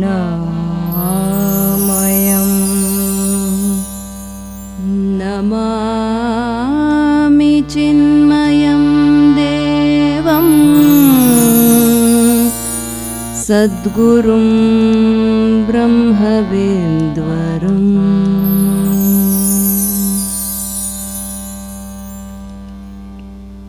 सद्गुरुं ब्रह्मविद्वरम्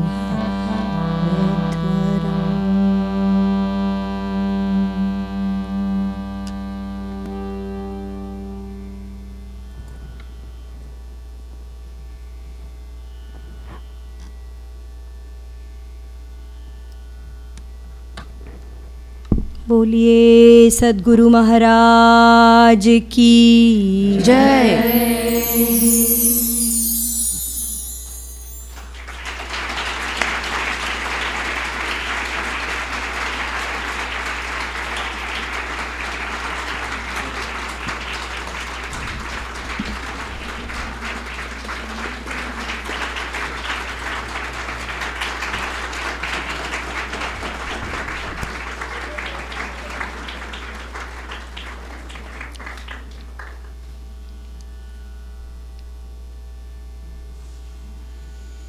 On behalf of our on behalf of our team, we would like to thank Swamiji for giving us this wonderful opportunity. I don't have to speak about the artists today. They have shown themselves, but anyway, I have to do it. Jeevan ji on harmonium, Vanishree Deepak, vocalist, Uma ji again on a vocal, Ramya ji on a vocal, and our Kannan ji. May I just take a few seconds to introduce our Suranjali children as well? Yes. Thank you. Niveda, Pranavi, Shweta, and Aditi, and Veena ji.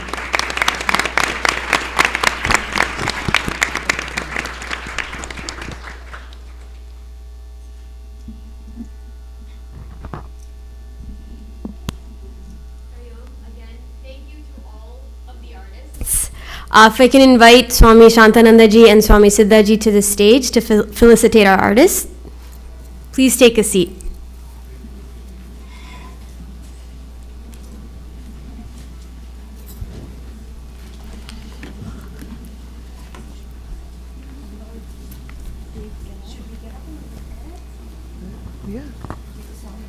Oh, yeah, yeah. Yeah. Yeah.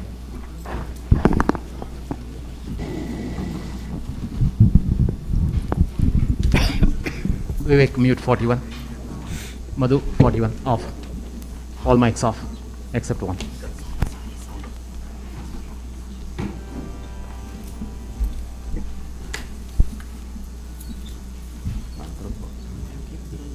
Thank you for giving us the opportunity.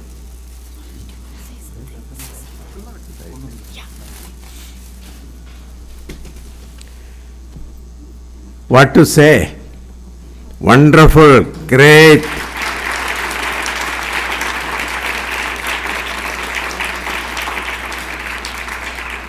We all know Gurudev's story, but even then, when it has come from her, it was really moving.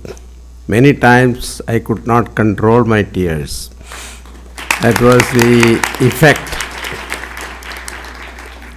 And Harikatha Kara has to have all the abilities like music, dance. Because of her ability to dance, you could see every song was enacted very well, beautifully. It was so touching and moving. And it is one of the best katha I heard so far, and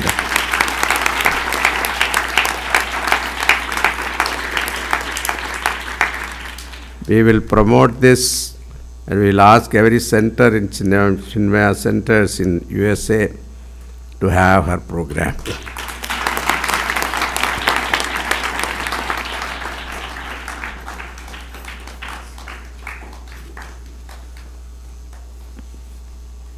Come to the stage. Come to the front.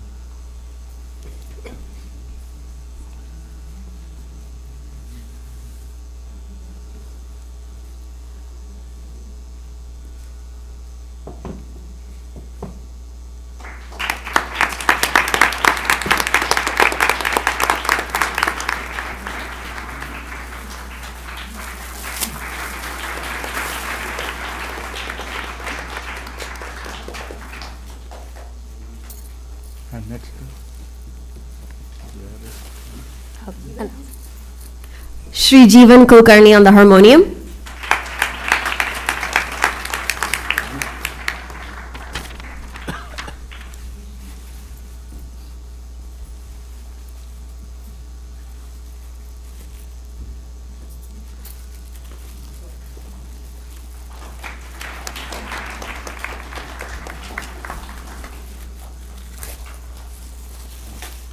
Vanishree Deepak on vocals.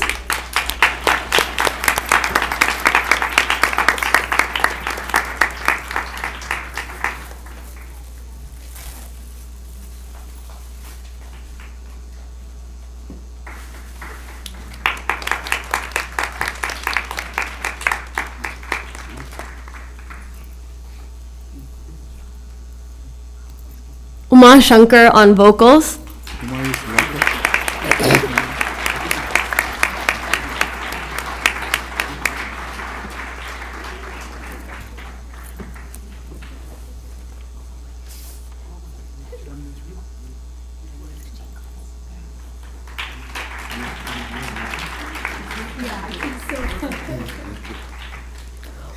Belavadi on vocals. Ramya, sorry. Ramya Belavadi.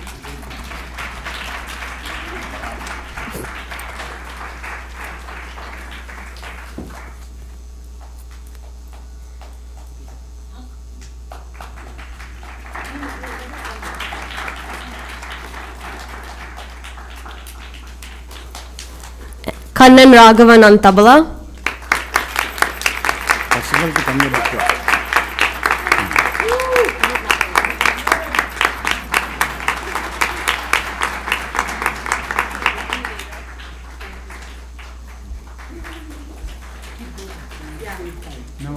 And then our Swaranjali students, Niveda, Pranati, Aditi, Shreya, Shruti. Okay, Aditi, Shweta, Pranavi, Niveda. Same color? Thank you. How did you get all same color?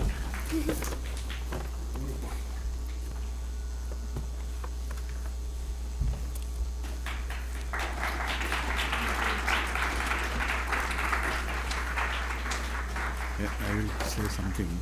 Yesterday, I was talking with one Atma Chaitanya at Cochin. He was telling an incident about Gurudev's that time and the discipline. Once from Alapi, Gurudev was traveling to Trivandrum. So on the way, and he told these people, temple committee of the Ambalappuzha. Have you heard Ambalappuzha temple? The Palpaisam, the famous milk we get, the world famous the Paisam is only you will get it from Ambalappuzha.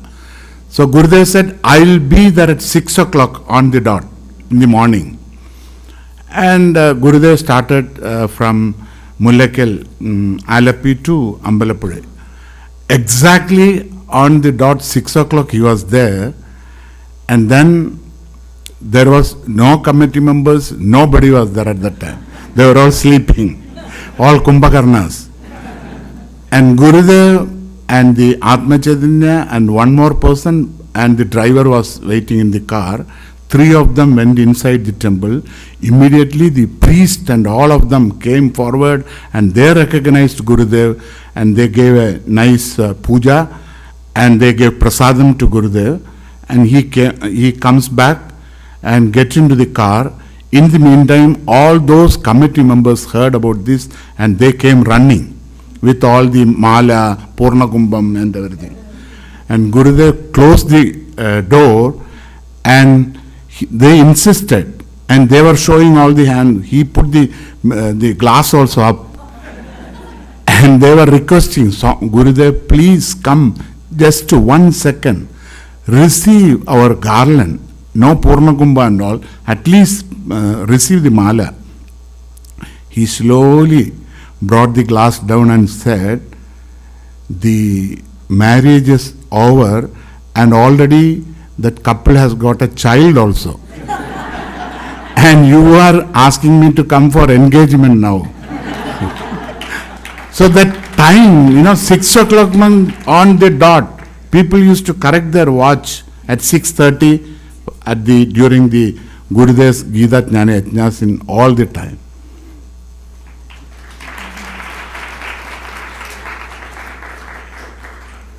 We will take a group photo. Group photo. While the artists take a group photo with Swamiji, just some announcements before we close.